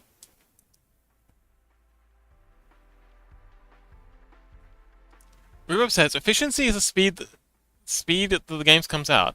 Ah, kinda. It's a bit more than that. Um, Rubov says if you do that with a game studio, it's gonna make people lose their jobs. Not necessarily. So, oh, what was that? I heard a really good example. Um,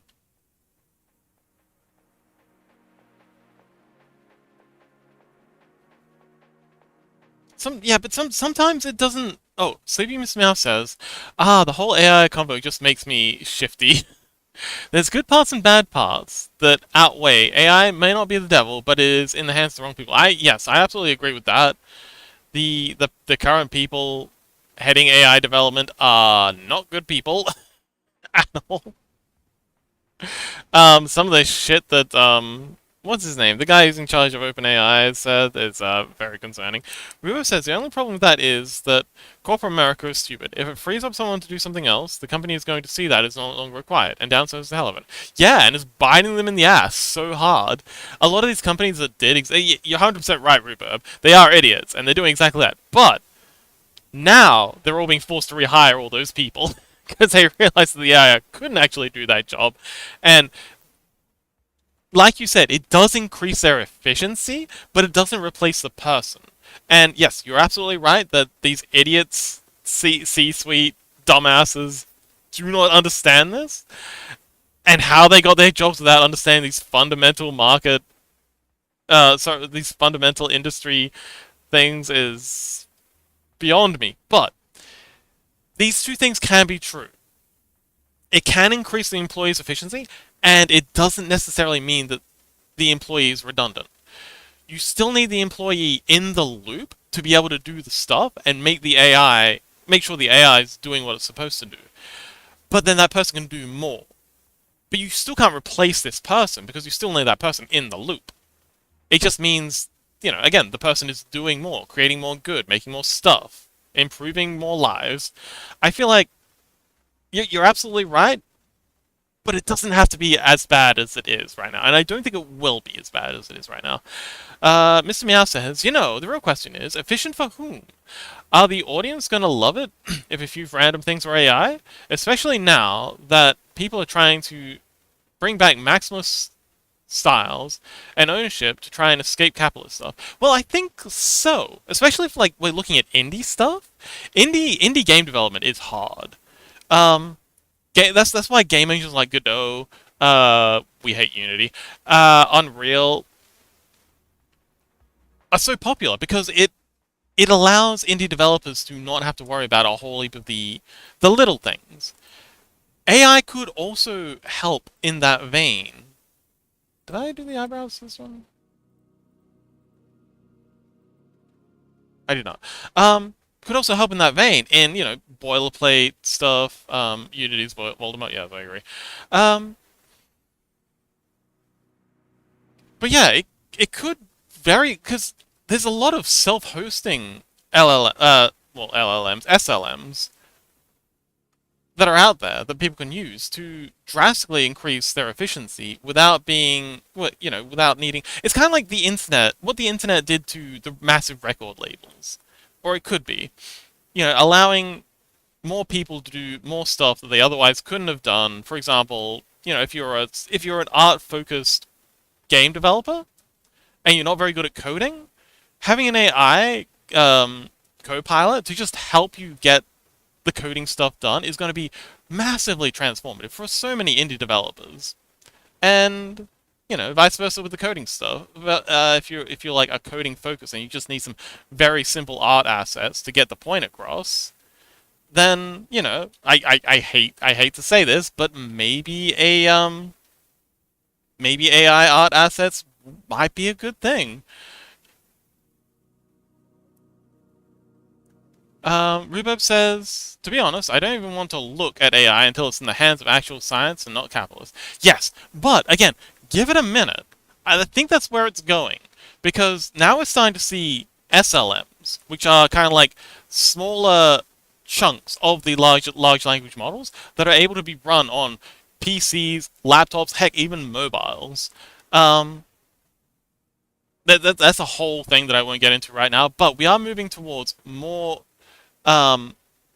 readily available AI models that don't require a bucket ton of energy and don't require massive amounts of hardware.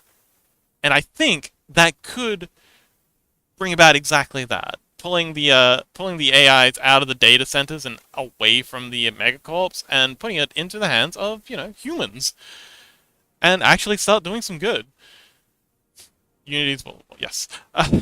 Rhubarb says, but at the same time, partner with a programmer?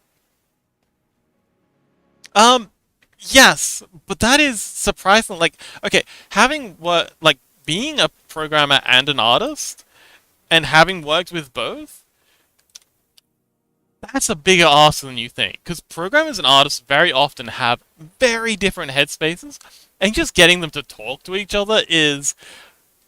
Yeah, it's very rare to find an artist and a programmer who are interested in doing the same project and also are able to talk to each other and communicate and also finding each other.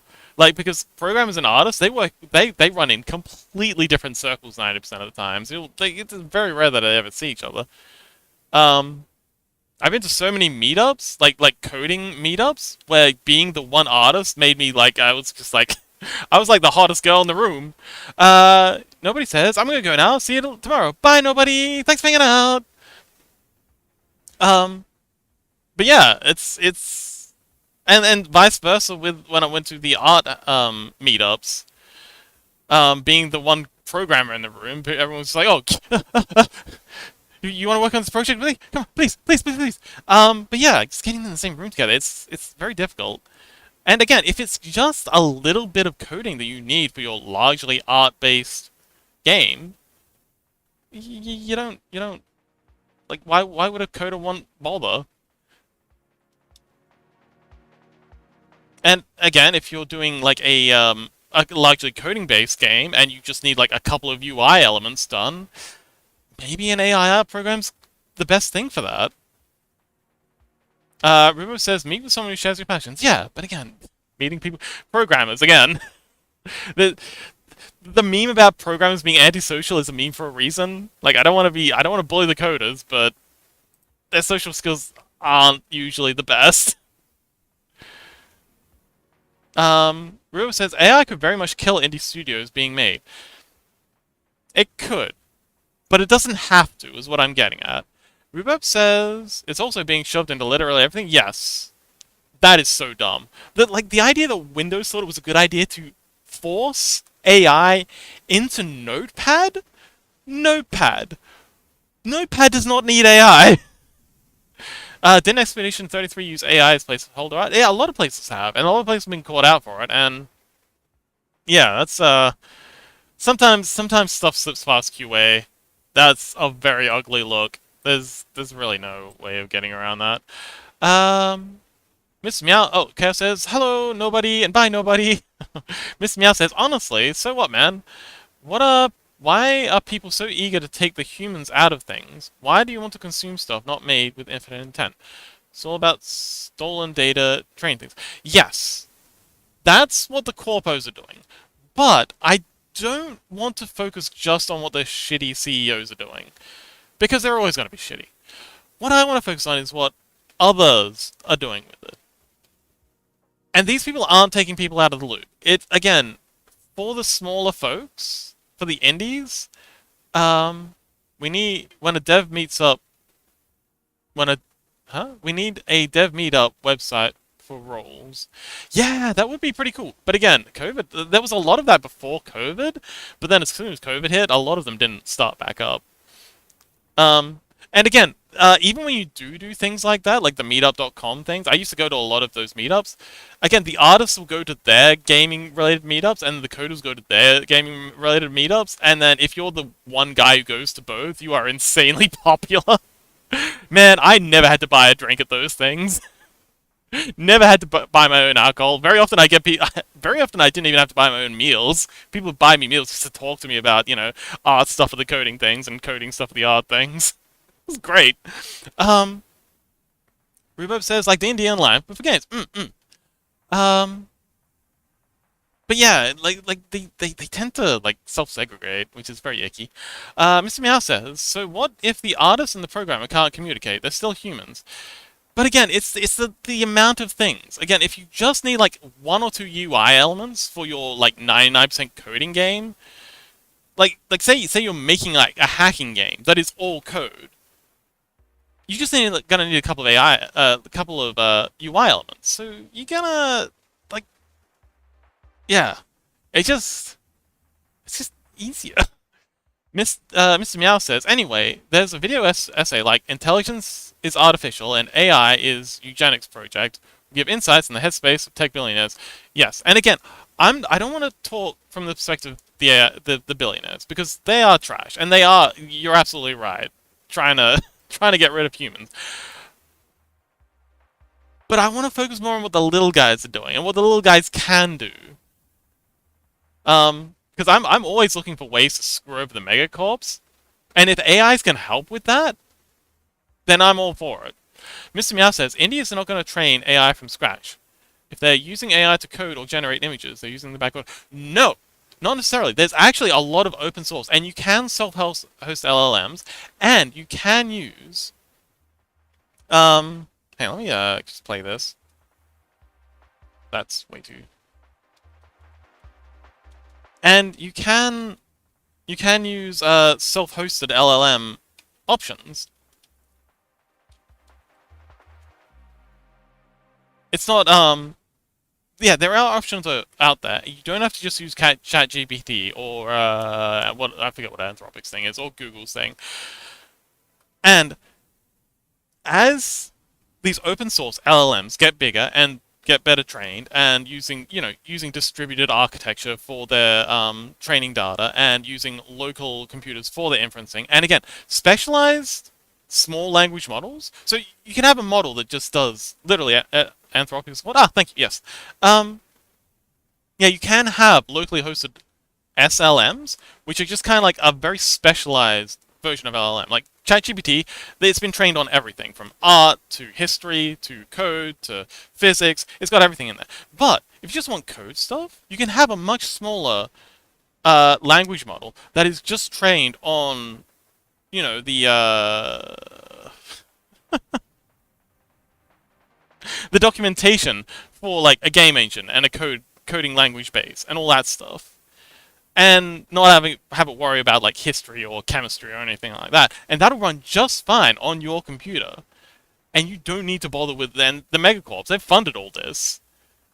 All of this data is now available. People can pull it apart, use it for whatever they want, and the megacorps aren't getting their investment back because it's all been released and it's all out there and available.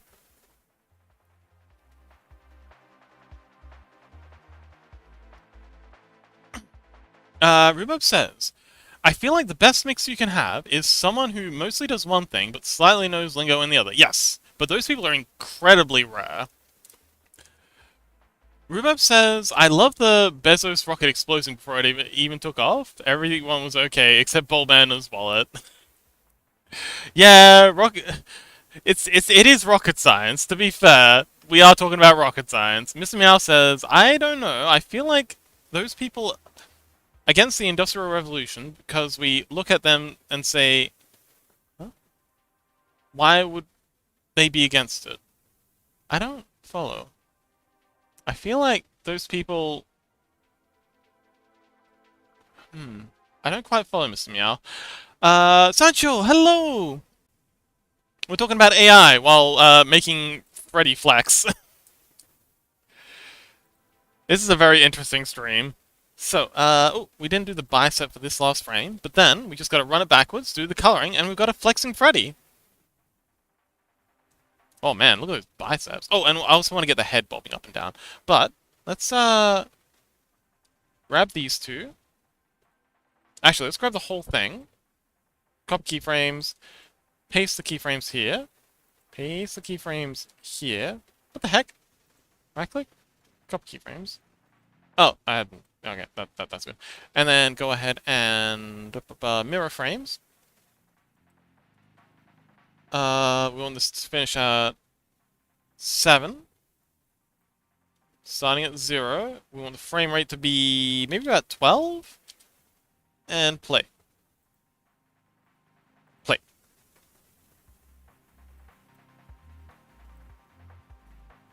Check it at 33%.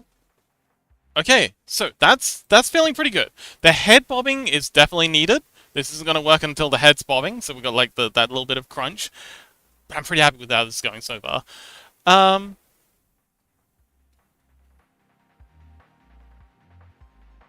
Rhubarb says, your devout Catholic homunculus who speaks only Latin D&D reference. I mean, yeah. And I do like the idea of being able to train your own, like, so with a small language model, you can do what's called, oh,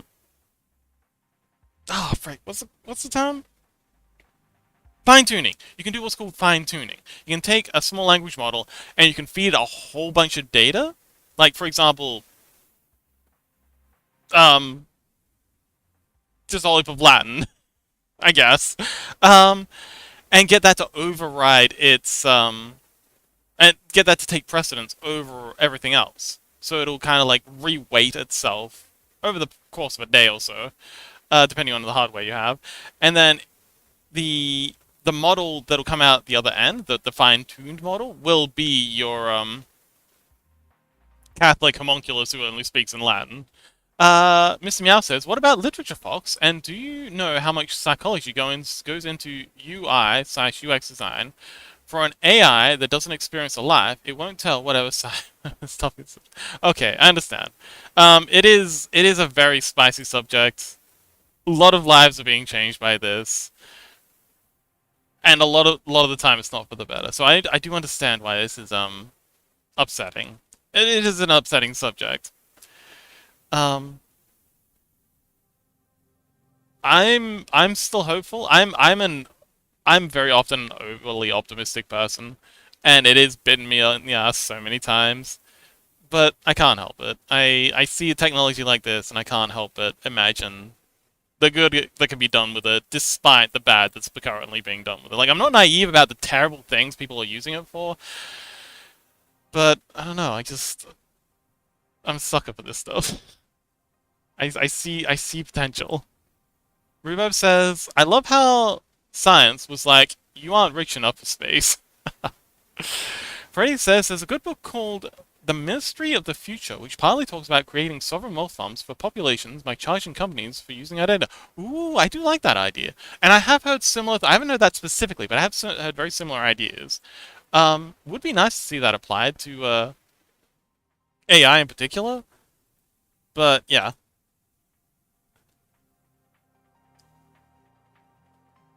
Ozian says, Uncle Ted was right. I have no idea what that means. Is that a reference to something? Rhubarb says, people in the future asking why we were against AI. I love nature. I don't know. Rhubarb says, my best drawing last year was his mugshot. Hmm. Abyss, smiling! Abyss. Welcome! I I tried to say welcome and greetings at the same time. Um, weldings. Um, Freddy says, evening Abyss. Rhubarb says, making a free SLM and calling it homunculus would be hilarious. Ooh. What would you train it on, though? Like, what would be the training data for a homunculus? Catholic Bible, obviously, would be a starting point. Um, Freddy says, I'll feed it my Discord conversations and see how unhinged its outputs are. Okay. So I've actually got a little story about that. Before ChatGPT was a thing, I was actually messing around with neural networks for a bit. And I went through and I scraped all the Reddit. Yeah. So they Reddit used to have torrents of all the Reddit conversations. So you used to be able to go online and get a torrent of the full Reddit archive scrapings. And I went through and I started training an LLM, well, not an LLM, but a neural network on Reddit data pairs, and you can probably guess how that turned out. It was largely incoherent, but occasionally it'd say something that was like legible, but they would always be either anti-Semitic or conspiracy theories. It just accidentally made a Alex Jones AI just because I only used Reddit as my training data. So I probably should have seen that coming. And it was unhinged as fuck. Rubab says their prayers go through because they have never said, "Oh yes. I remember that. Yes, I remember that reference." Um, Rubab says, "I believe that realistically we're going to have self-cannibalization." Yes, absolutely. I have heard of this situation, and it's going to be interesting. I don't know why it's so upsetting to me, honestly. I mean, I can understand why it would be, but Uncle Ted was Ted Klaginski from Unibobber. Oh, okay. Mr. Meow says, I keep hearing news about layoffs or people losing homes or basic amenities like electricity. This also has all the Polish Catholic and oh, good idea. Rubo says SLM homunculus can be fed anything you wish, and they're personalized. Frey says porn, rage baiting, and racism. Exactly. Rubo says Library of Babel situation. Alex Jones with rabies AI. Okay. I have a fun story about that. So, does anyone remember when Discord tried bringing out an AI? I'm gonna wait for some chat replies. To that. Mr. Mouse says, my college website uses AI to give us answers these days. It's so inaccurate it feels boring, and barely few students double check the sources. Yes, and that's why we need human in the loop culture. I think we need like a gun safety culture around. Hang on, I'm gonna duplicate this layer in case I fuck this up. Around AI, I think this is so new. A lot of people just don't know how to deal with it. So that's down one, 2, down 1, 2, 3. Oops, hang on, wait.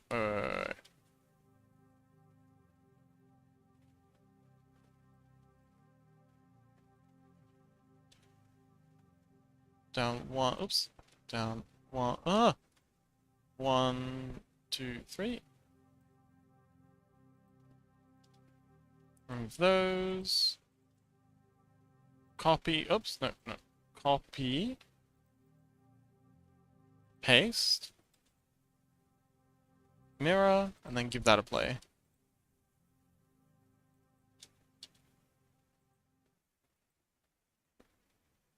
Ooh, okay. Freddy's getting swole. I would like to get some shoulder movement, like maybe bring the shoulders up as the head's coming down, but I think we're like 90% there.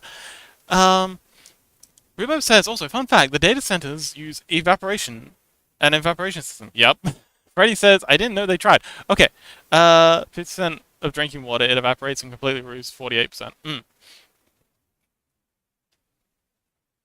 So, a lot of people don't know this, and I think that is partially my fault. So, I was in the server I'm in now, we had like a sort of spin-off server that was kind of like for all the edgy, all that edgy humor and stuff. Um, and we were just like absolute shitlords in there, just posting the most heinous stuff. It was around when the Russians invaded Ukraine for the second time. A lot of people don't know this. It's the second time they tried this. So we were posting a lot of videos about that.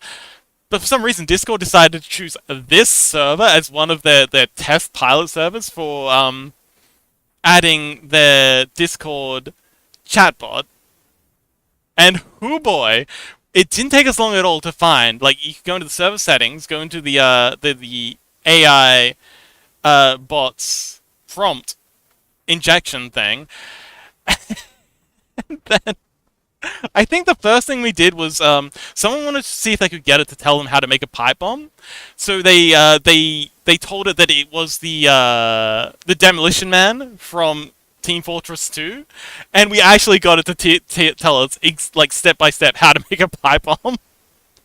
And then I got the awesome idea of just making it a rabid communist. So very quickly, I just kept on like updating his prompt every now and then, just to make it more and more like hyper, like we're talking like Wolf Warrior Chinese sort of like 50 Cent Army sort of thing. And it's every time you'd ask it something, it would immediately go into this enormous tirade about how we're offending the people of China, and you should be more respectful, and communism will take over the world, and you will see, and you will bow before us, and and he's like, bro, we asked you what the weather's like. And yeah, that's why we don't have a Discord AI. You're welcome. Because you know they were watching us. Because they must have been watching us, so like laser focus, being like, okay, we cannot let the public have this. If this is what people are going to do with it. But yeah, that's why Discord has no AI. You're welcome.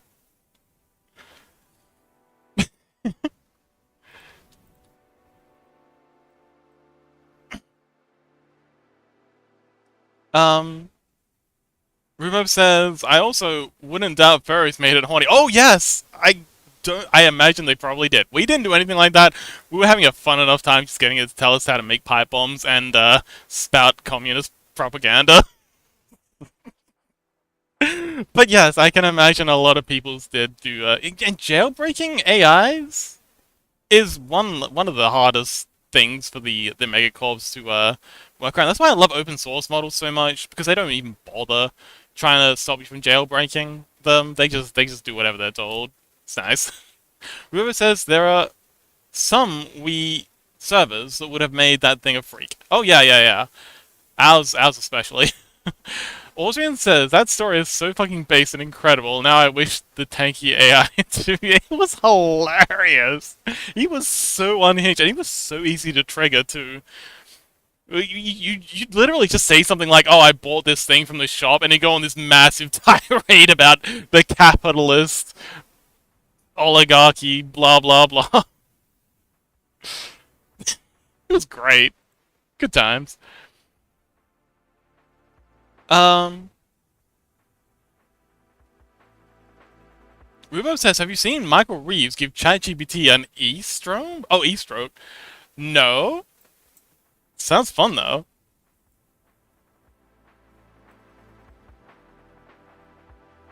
Okay, so let's grab the shoulders. That part, and this part here. Bring it up by 1 pixel. Same again. We'll get rid of this little bit, and this bit along here. Bring it up by 1, 2. Same again. Gonna make an entirely new selection. Oop, grab this bit, all you, and all you, and bring you up by 1, 2, 3. Ah!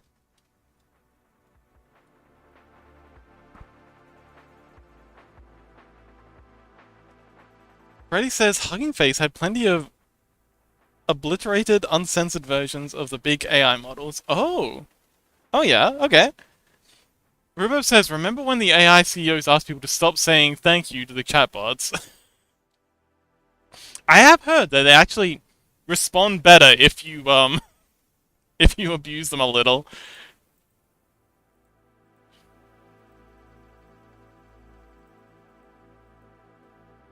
Okay, so let's copy this, and I think we got it. Paste, mirror, where is the mirror? There it is. And play.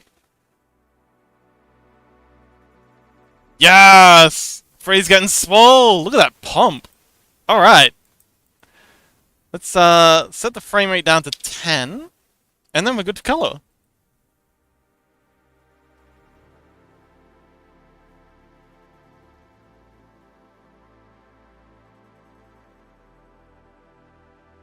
I think we'll add a couple of... Okay, let's add a blink frame. So, flex, blink, flex. Freddy says AI bots are just like me, for real, for real. Although, I have heard that there are some AIs that have experienced, like actual mental breakdowns because people have been abusing them so much and they will like stop responding effectively.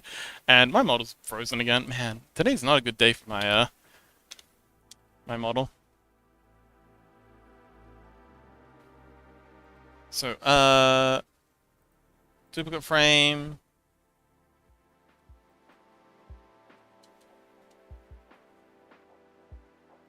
Wait, yeah. Duplicate frame. Duplicate frame. So let's just do a cheeky little blink here. And this one here.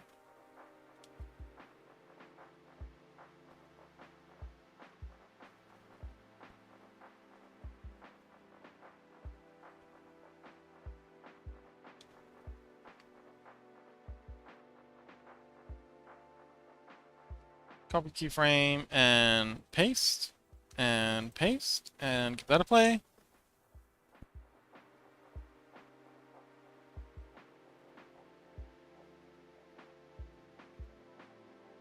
Okay. I like this. Ruru says, could I share? Absolutely, go ahead. I trust you. If it's a movie link, best place to share that would probably be the Discord, though. Because... yeah, it can be a pain to, yeah, maybe chuck it in the general chat of Discord. Be easier for people to, grab it there. And that way I won't lose it either. It'll be in the, yeah. Okay, so let's move you to here. Grab this. So we'll do 2 flexes, copy keyframes, paste keyframes. Oh, nailed it. So it'll be 2 flexes and then a blink.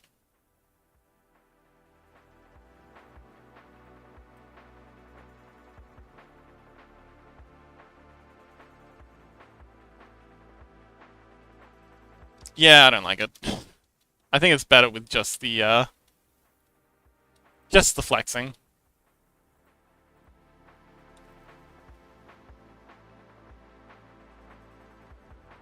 Hmm.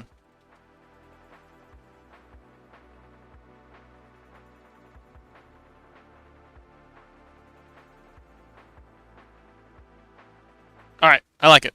Just gotta get rid of this last frame. Set it to, so this will now be 7 frames. Wait, what? Oh yeah, 7 frames, but it's starting at 0. Alright! I love it! Let's go! Let's get it coloring.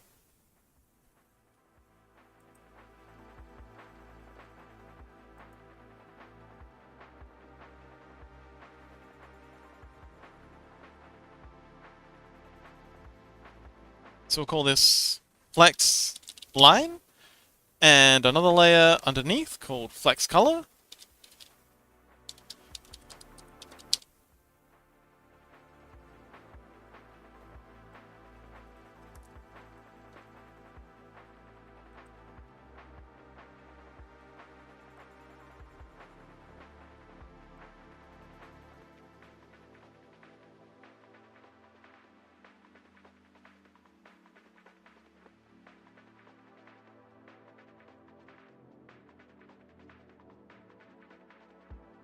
And yep, I just got a stream open on my second screen.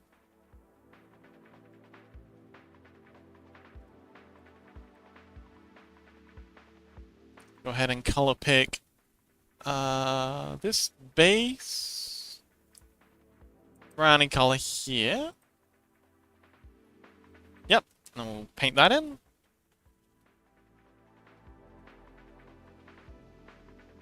Oh, we'll get a grey background so we know, or green background so we know we're not missing anything.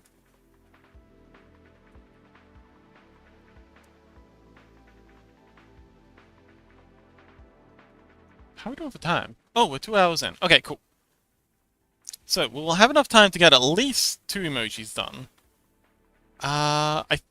And so this one's definitely going to be the longest one, by far. We don't need onion skin anymore.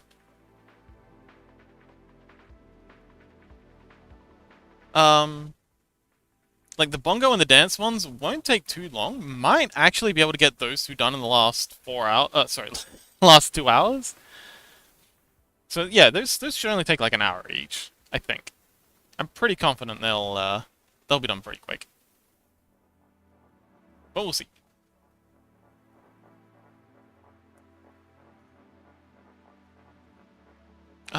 Yeah, so hopefully we can... Okay, so I know I'm going to be able to get at least one more done. Either the bongo or the dance.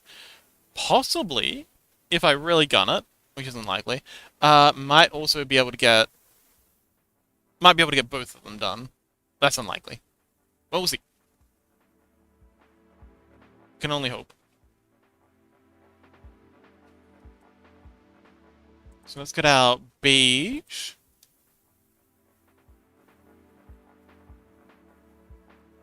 Freddy says, no need to rush on my account. It's okay, buddy. I would like to get as much done as I can. Okay, so they've got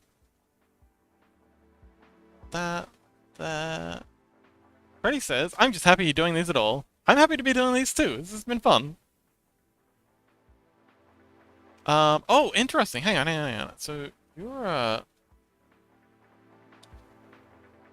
okay, so I thought you had like a... I must have been thinking of, Nobody's OC. They've got a line going down their forehead, but you don't. You just have it going like this. There we go. Okay. And the hair, and then the inside of the ears are this color. Ozun says, I made a time scale of 14,000 years. Whoa, that's enormous. Is this with the,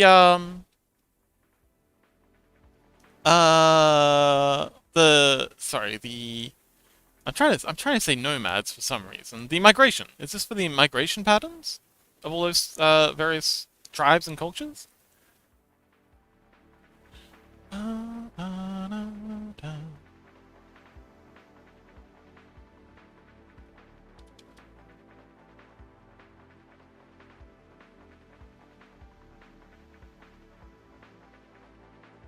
Alright, and color pick our horn color. Boop.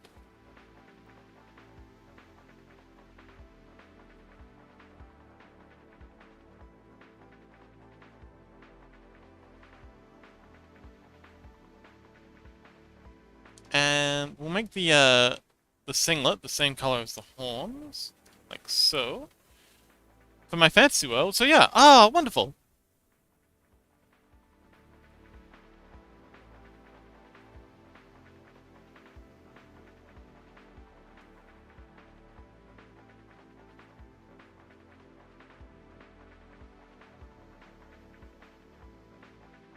Oh, we need gray for the dumbbell.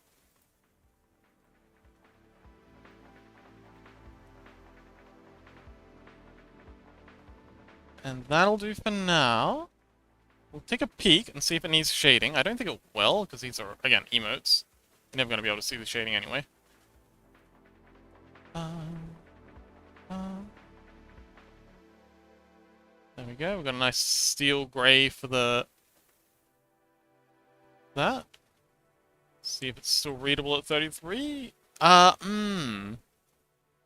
It is, but I think this dumbbell needs to be a lot lighter. The line art gets lost if the backing color's too dark. There we go. That'll be much better.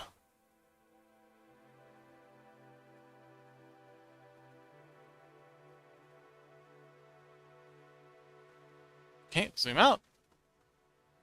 33. Alright, cool.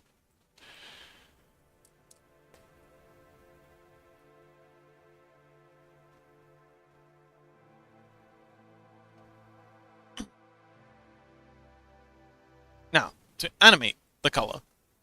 New layer. And I'm going to use a duplicate layer for this one, because we're mostly just going to be touching it up to fill in the changes.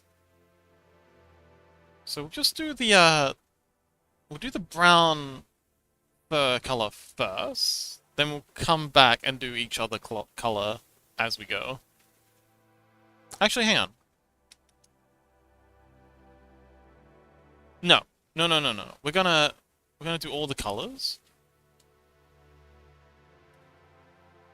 on the inside, and then we'll come back and do erase out all the places where it's bled after.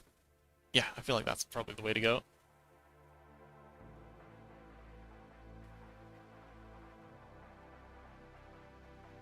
That's good, that's good.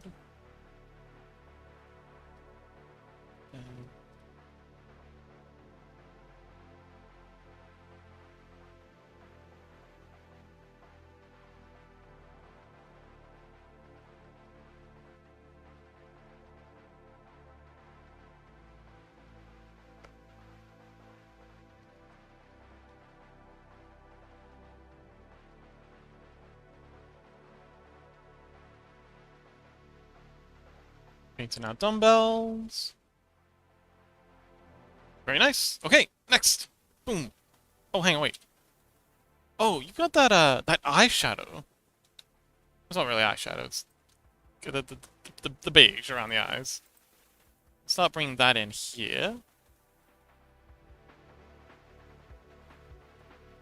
And in here.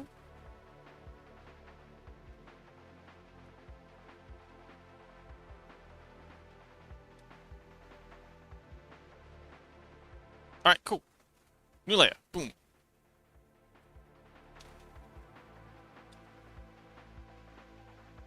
Did I say new layer? I meant new frame, but, you know. Potato, potato. Potato, tomato.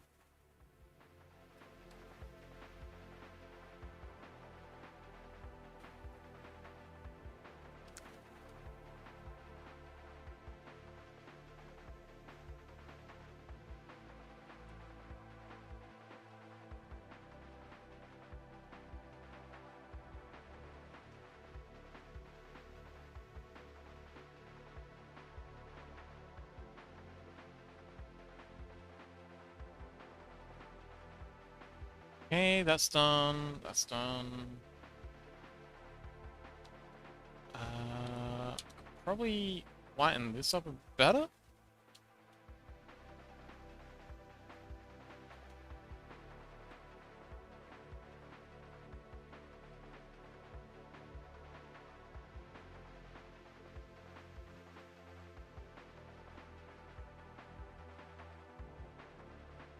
Whoa! Camera died. Come back.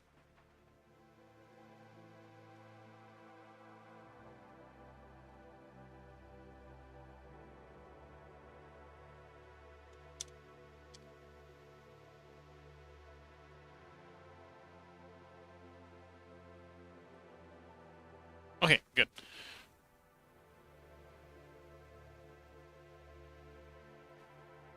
Gonna have to bring this down a little.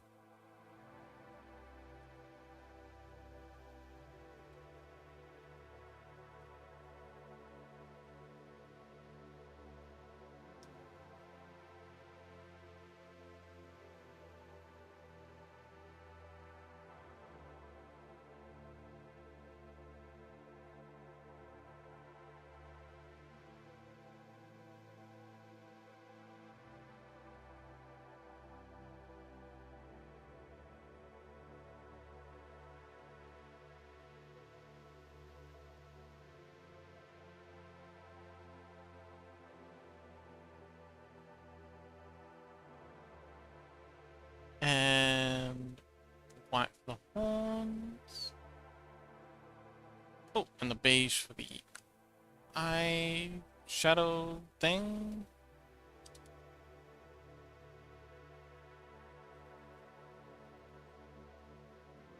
Alright, cool. Now we just gotta go through and clean up the bleed. And that's it. We have a Freddy Flex emote. Pretty happy with how this one turned out. It's looking very swole.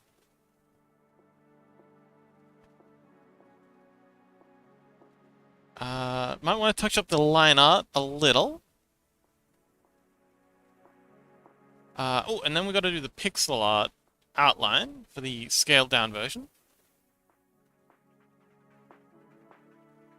But yeah, we're just about done. Home stretch.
Freddy says, I do love the expression in this. Yes!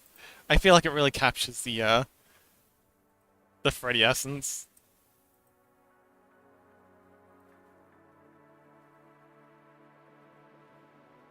Okay, so let's duplicate the colors. Copy, paste, mirror.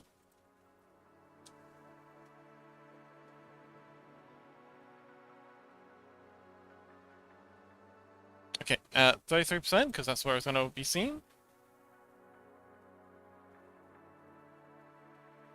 And then 50%, which is, 66%. Which is what's going to be on mobile. And then 100%, which is the preview size. Yeah, I think that works. Alright, I think we got him. Now, just gotta do the pixel art version, and we're good to go.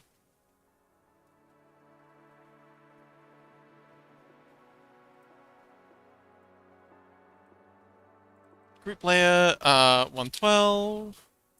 All that into the group. Oh, hang on. Yeah, those two into the group. And you, go on, in you go. Don't be shy. What are you doing? What are you doing? What? Not there. You two. Oh, hang on. You two, get in there. There we go. Bring up our references. So, to help us with the scaling... Oh, wait, this... Oh...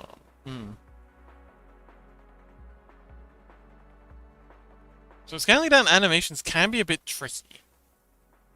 What I usually have to do is... So, I'm going to have to duplicate these. And call this, 28. Just how big it's going to be. And then I'm going to have to add a filter layer, or filter mask, onto this. Sorry, there we go, transform mask. Because just transforming things as layers doesn't transform all the layers. Sorry, all the frames. It just transforms the one frame for the layer. But with a transform mask on this layer, we can scale this down like so.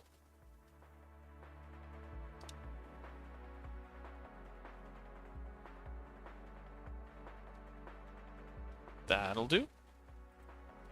And yeah, it looks blurry as heck, but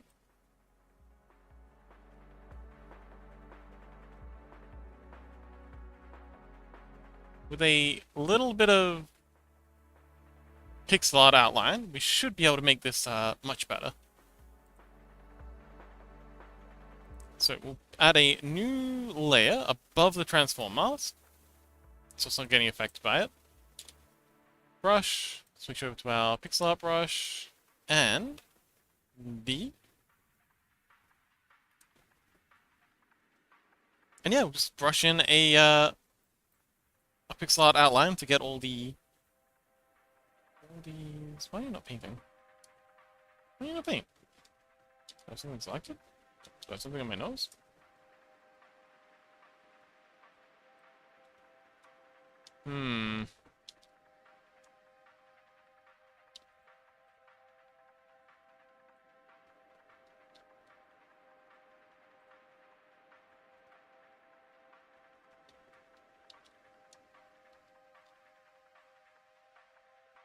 It was just being weird because it was in the, Freddy says... Sorry, Turtle says, hey, this is looking great! Isn't it? I'm very happy with how it's turning out. Oh, this is the, this is the pixel art version we're working on right now. This is the, full scale Freddy Flex.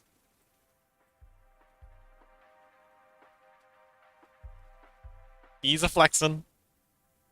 But yeah, we're working on the 28 pixel one. Just doing some pixel art over the top of it, just to make sure it pops. Gray, hello! It's my favorite fox I'm seeing. It is! Dang, nice, I know, he's pretty hard. I mean,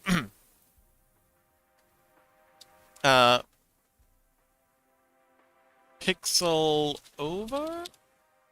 And yeah, we're just doing the pixel art, and then it's done. We'll be up to either doing the rave or the bongo Freddy. I haven't decided which. I'm definitely open to suggestions.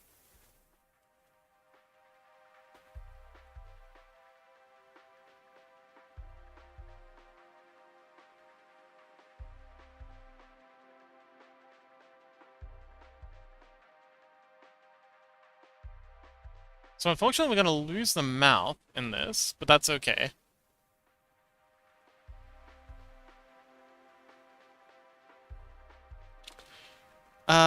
Freddy's jumping the tail. Cute. Gray says, hi, Turtle! Turtle says, hello, Gray!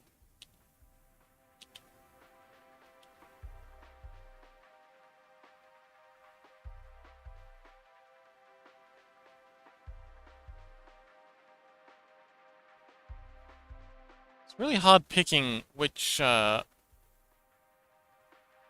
pixels to use. which not. But I think I'm getting the hang of it. I've no idea how. It's just kind of experience, I guess. But after a while, you just kind of get a feel for which pixels are important, which aren't so much.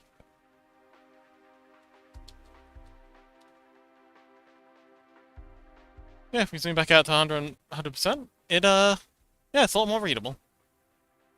Turtle says pixel art really is. It is. Gray says pixel art is hard.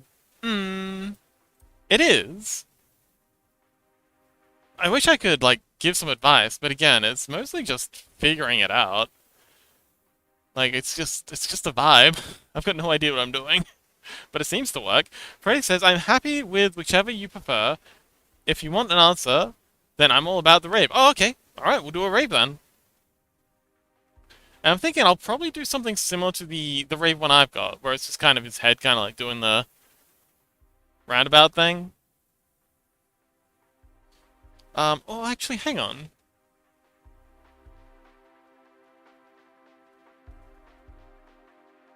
Hmm. I've got some ideas in my head. We'll do some sketches, see what works. But I think I know. I do like yours. I like mine too. But I'm thinking there might be something better we can do for yours. Something that better suits your vibe. Um, I'm cooking. We'll think of something.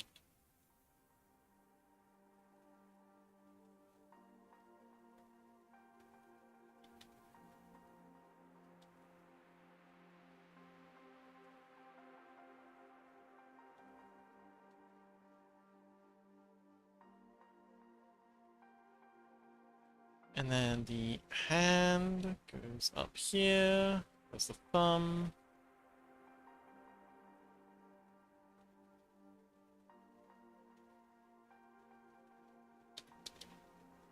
And there's the eye.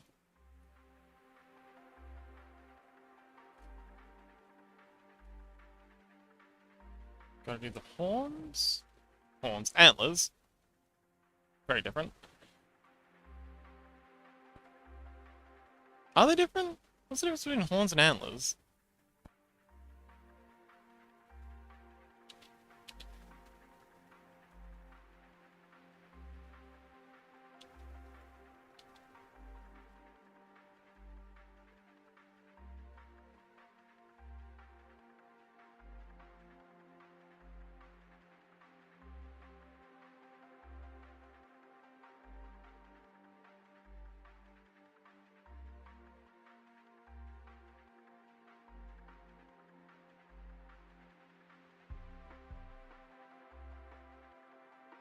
Alright. Now to do the pixel art for the rest of the frames. Freddy says, I trust you. Yay!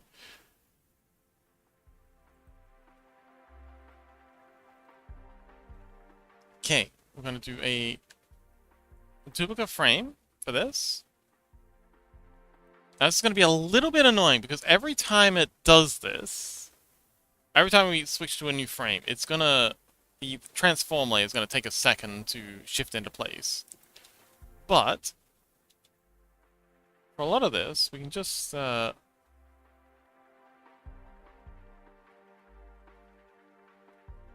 this down and pull this one across and up.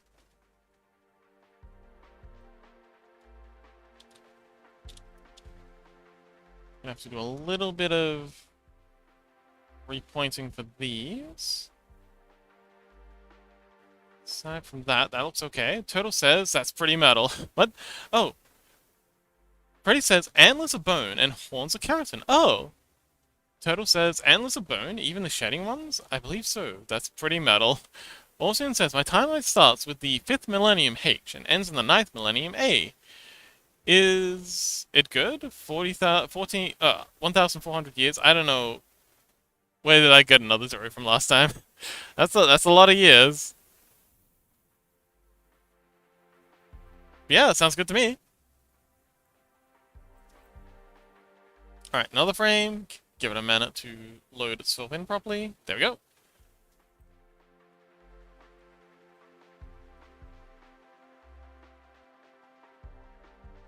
Now we move the dumbbell again. Cross. I think you fit about there.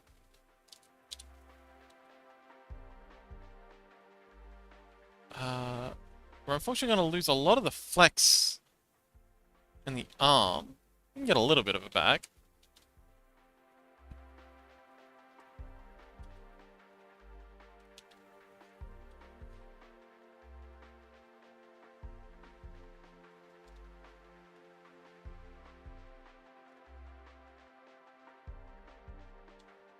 Alright, so that's going to be flat, flex, and then the last one, so that load in.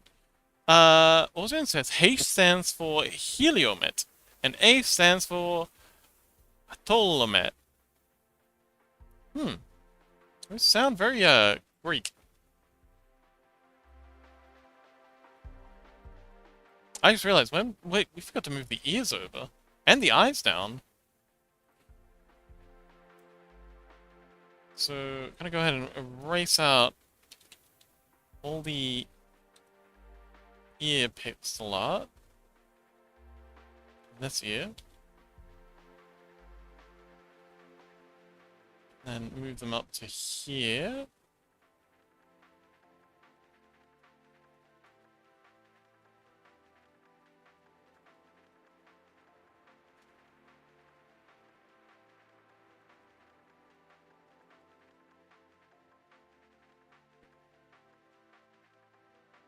Then duplicate layer.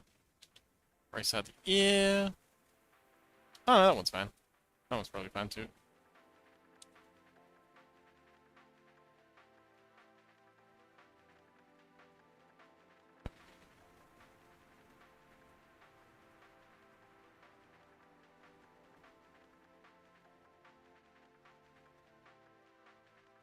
Alright. Now we can duplicate this pixel art stuff. Copy keyframes. Paste them over here. Mirror them. Scrap the last one. Play.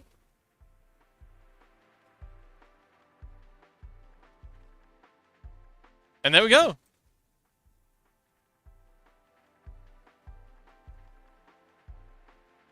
That's it. Haha! Success! Alright, so let us hide the 228s. Bring up the 112. Hide all of our references. Sorry, our scale things. Osrian says, random word I came up with. Oh, I mean, they make sense. Like I said, they sound very, Helot. Like, it sounds like Helot and, you know, other regional names for the, Greek city-states. So it feels like it makes sense for the time period. Render animation. Alright, so let's, give Freddy a folder. Freddy, great. Another folder, flex.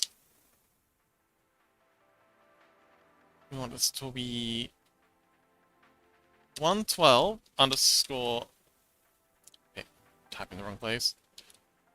Freddy says it's beautiful. They are beautiful. Oh no, it's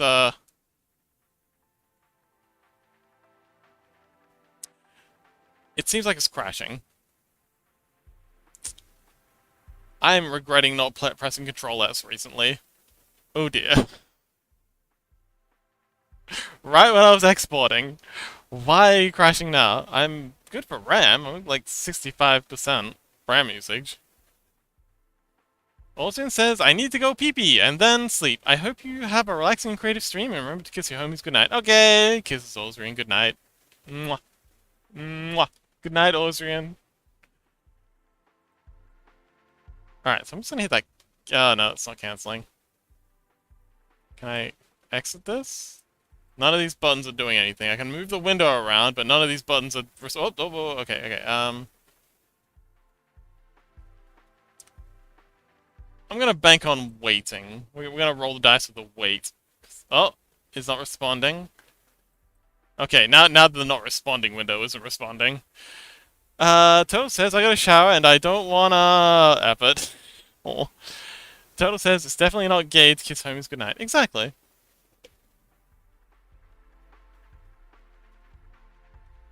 And even if it was, we don't care.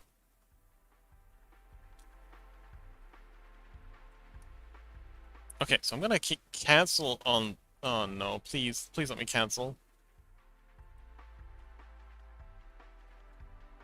No, no. Creta's not responding, please. Please respond, Creta. Don't do this to me, Creta. Okay. Are we good, Creta? Can we control S? Oh yes, it saved! It saved! Okay, so even if it does crash, I'm good. Whew, okay, that was terrifying. Toto says I showed you my Creta, please respond. Okay. Whew. Render animation. This is going to be a GIF. It is going to be in Freddy's folder. It's going to be in Flex. Save. And then we're going to call this, and we're going to name it here this time, 112 underscore flex.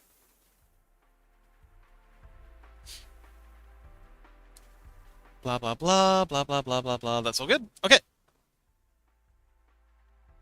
Now, for the 56, we're going to render animation, and then we're just going to change the width in here. And I'm pretty sure it's 56 that we want it to be.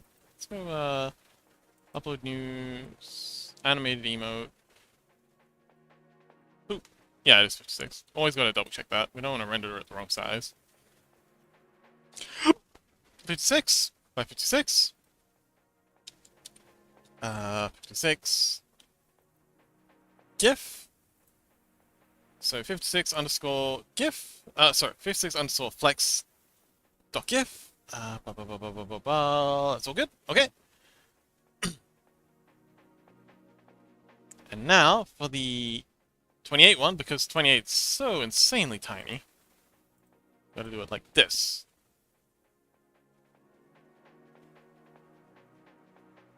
And then we grab this, and then we do a crop. Like so. You did not like that. You did not like that at all. Okay, Control Z that. Can we apply this,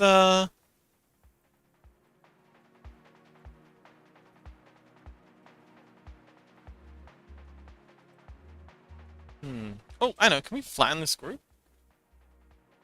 Merge group. Oh, excellent. That.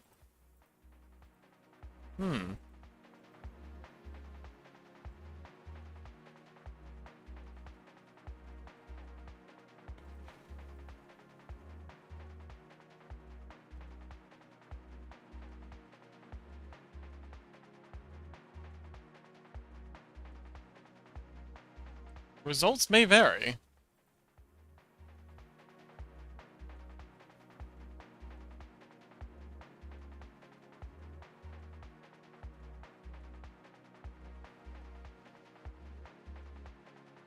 Okay, it definitely looks better with the pixel art over it, but zooming in, it's a little sketch.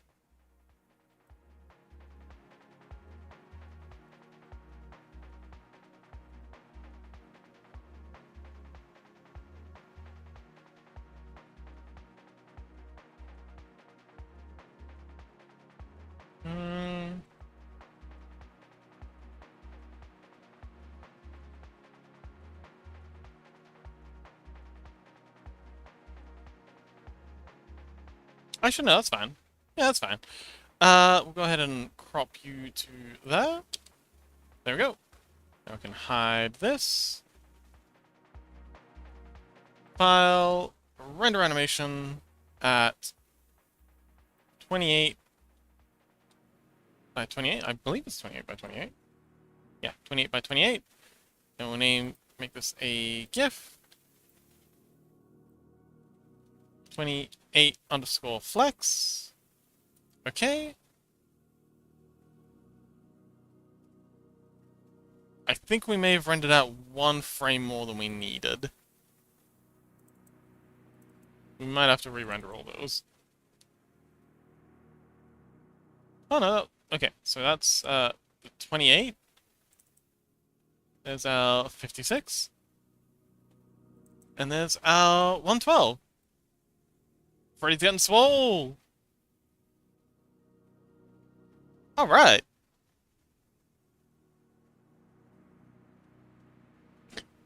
Looking good, Freddy. Looking good. Alright, let's DM those over to Freddy.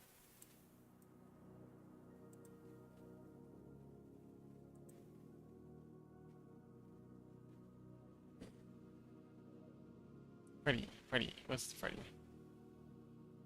There he is. 1, 2, 3. Boom.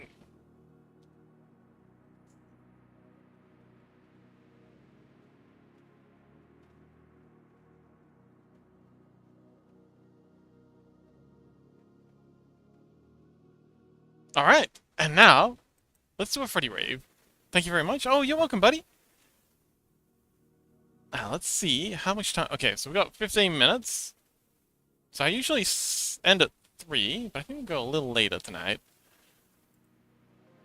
And we'll add a group.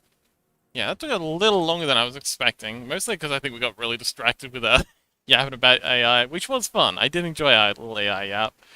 Rave. Rave. So, how... Oh, hang on, wait. No, we need to Control Z and... Yeah, there we go. Resize everything.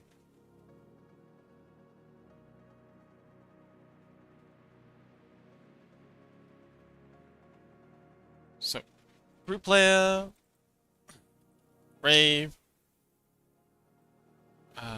Oh wait, we need to. No, this time.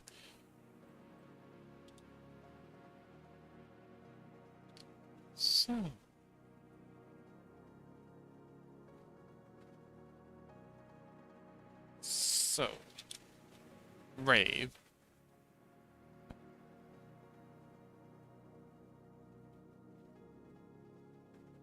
Okay. What I'm thinking is having sort of like an angle where you're kind of looking up a little.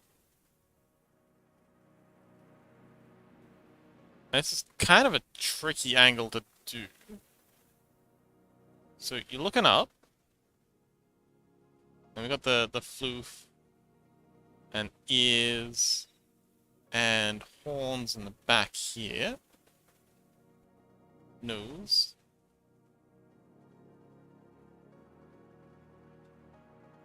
And then give you like an arm.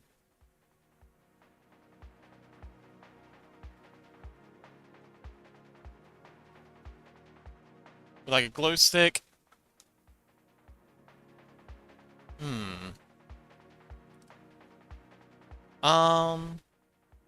Okay, this arm's way out of scale.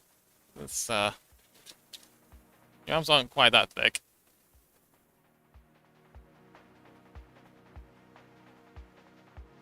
There we go. And then like a glow stick in this arm.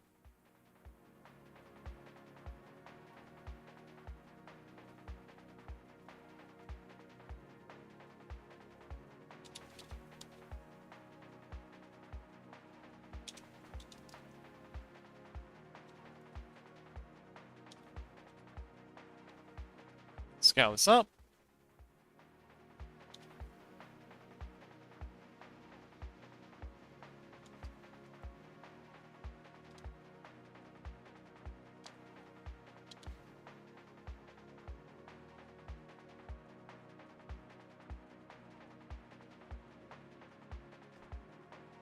And then, so we'll have frame 1 like this. So add a frame there, and a new frame here, unskin it.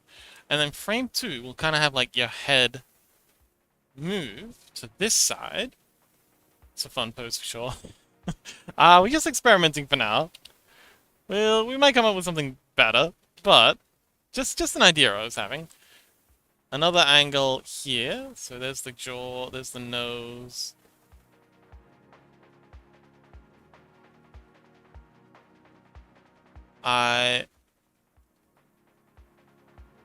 It's the bottom of the jaw. There's the mouth there. Head. Ear. Horn. Horn. Horn. Horn. Ear. Cheek floof, something like that. Cheek floof there. No, cheek floof there. And this is gonna move over to here. And I'm gonna move this arm up a little.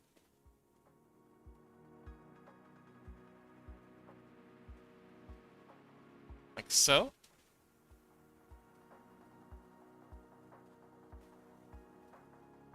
And this arm's gonna move down a little. Like so.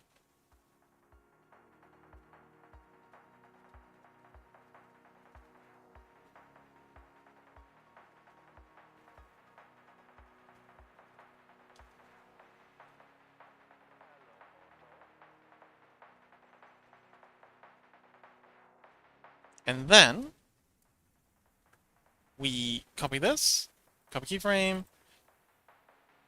paste keyframe there, and then we copy this, paste that there, and then we Control T flip for horizontal.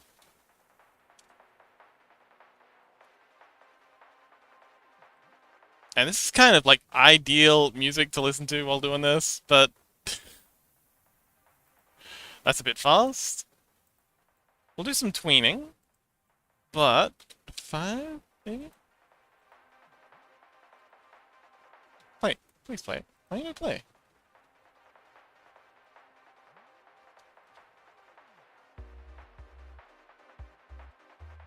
Please play. There we go. Okay, the arms are way out of scale, but this could be fun. The arms definitely need work. Have some bit more bobbing going on, so it's like bobbing up and down a bit, but this, plus some like flashing lights in the background, we zoom way out to 33. Okay, it's gonna need a lot of tweaking, but kinda like this idea.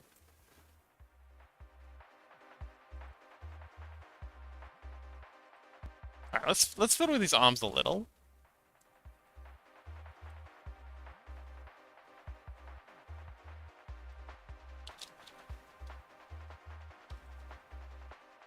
Yeah, arms are way too big. Scale them in a lot.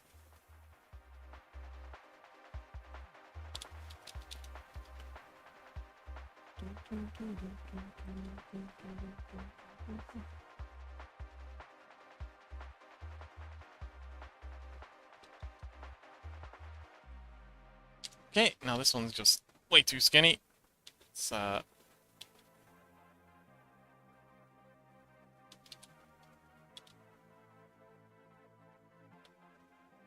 after all the weights you've been pushing with that flexi mode, I think you've got a bit more muscle on you now.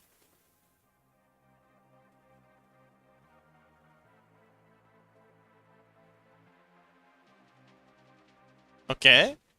I'll do the same for this.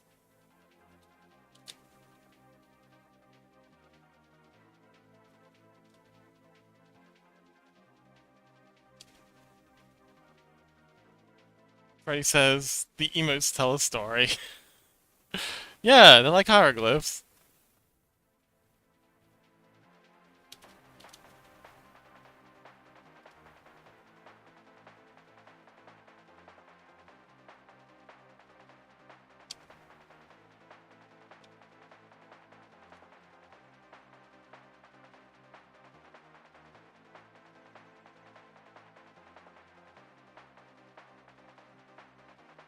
That.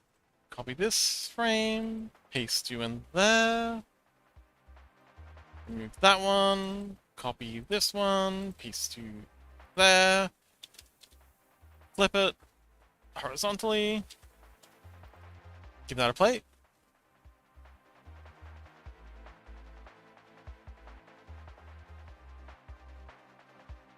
Okay, I like this. Gonna make one more change. Just moving this one down one, oops, 1, 2, 3 pixels, and this one up 1, 2, 3 pixels. Give that a peek. Hey! Yeah, so with the first frame down a couple of pixels and the second frame, or the second front-facing frame up a couple of pixels, it's doing this kind of like roundabout thing. I think we can push that a little further. 1, 2, and then push it up 1, 2.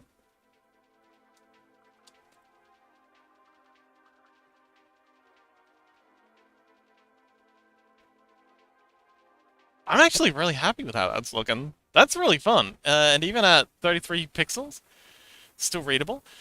All these need to be scaled up. So let's add a transform mask so we can scale them all up at once. Like so.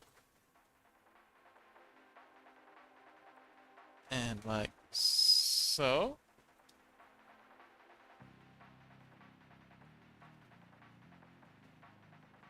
Let's fill up as much of this frame as we can.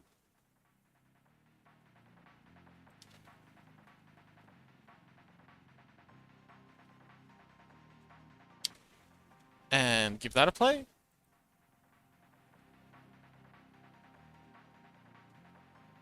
%, and it's still absolutely readable. Blue 6 could be bigger, but this is fun. I like this.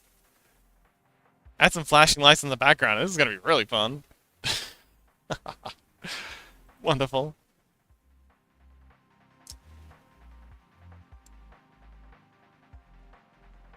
Hmm.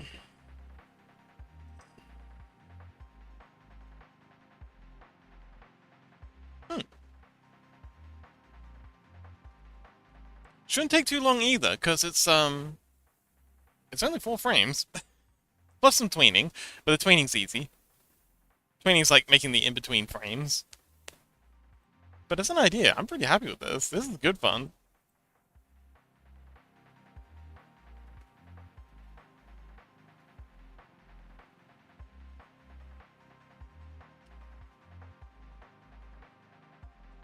What do you think, Freddy?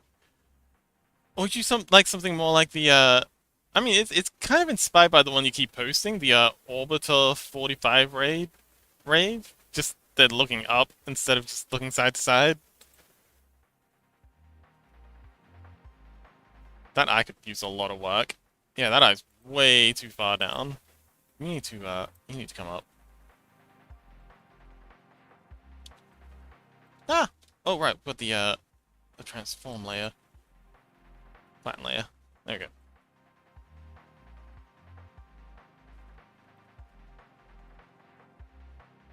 And do the same thing for this eye.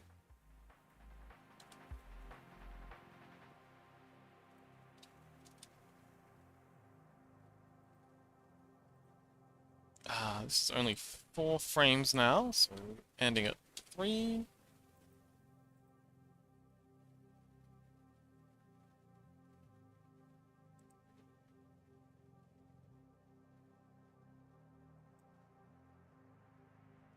Hmm. Alright, well, I think I'll finish this one off either next Friday, next Fan Art Friday, or maybe I'll just work on this in between streams.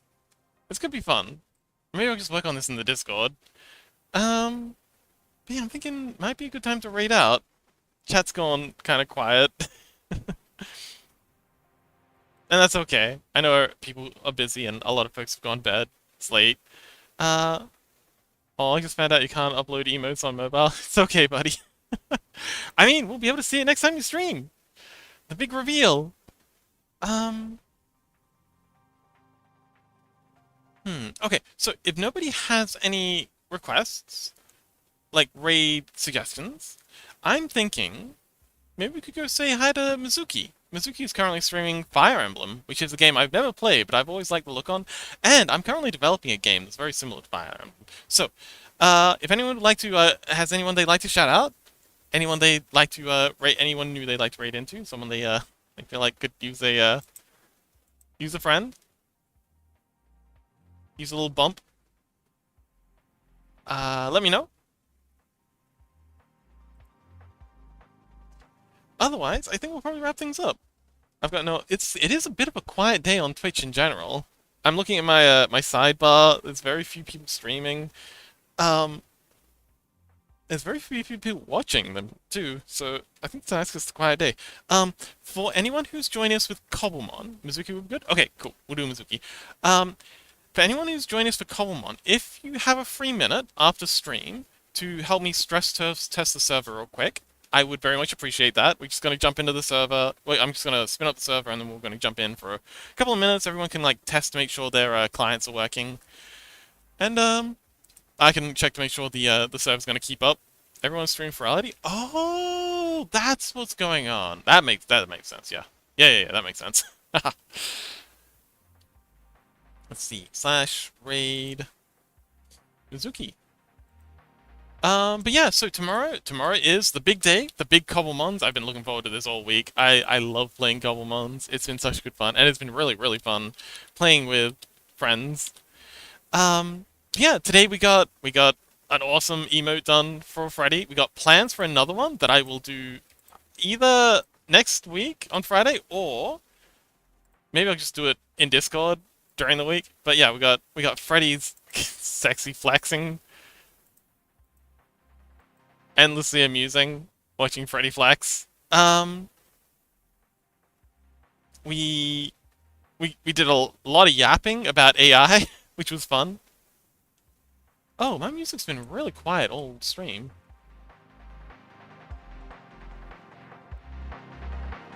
I didn't notice it was so quiet. I've had chill PlayStation drum and bass playing this whole time. It's really been fitting the vibe. Anyway, but yeah, thank you so much for coming along. I had a really fun night. I hope you did too. Tomorrow is the big day, the big Cobblemon day. I hope everyone can come along for that. I've been looking forward to it all week. I really do enjoy playing Cobblemons, especially with y'alls. But yeah, special thanks to Freddy. Huge thank you to Freddy for letting us make the really cool emotes, and also to Ausrian and Rhubarb for the cool chat about AI. I really do enjoy talking about these things, and I really appreciate you all the engagement. So yeah, thank you so much everyone for coming along. I hope you had fun. I know I did, and I will see you next time. Bye.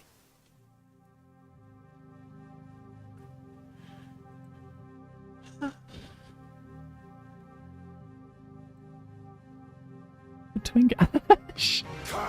Oh. Hi, Fox. Welcome in.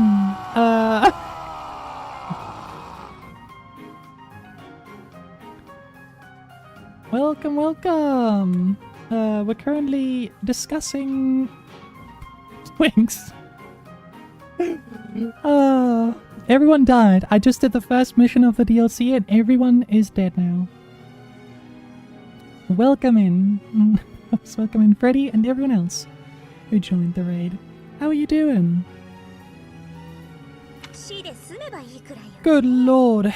Rip in peace. By the way, Hilda, I'm talking here. By the way, for context, first fight of the DLC. We started the fight 25 minutes into the stream.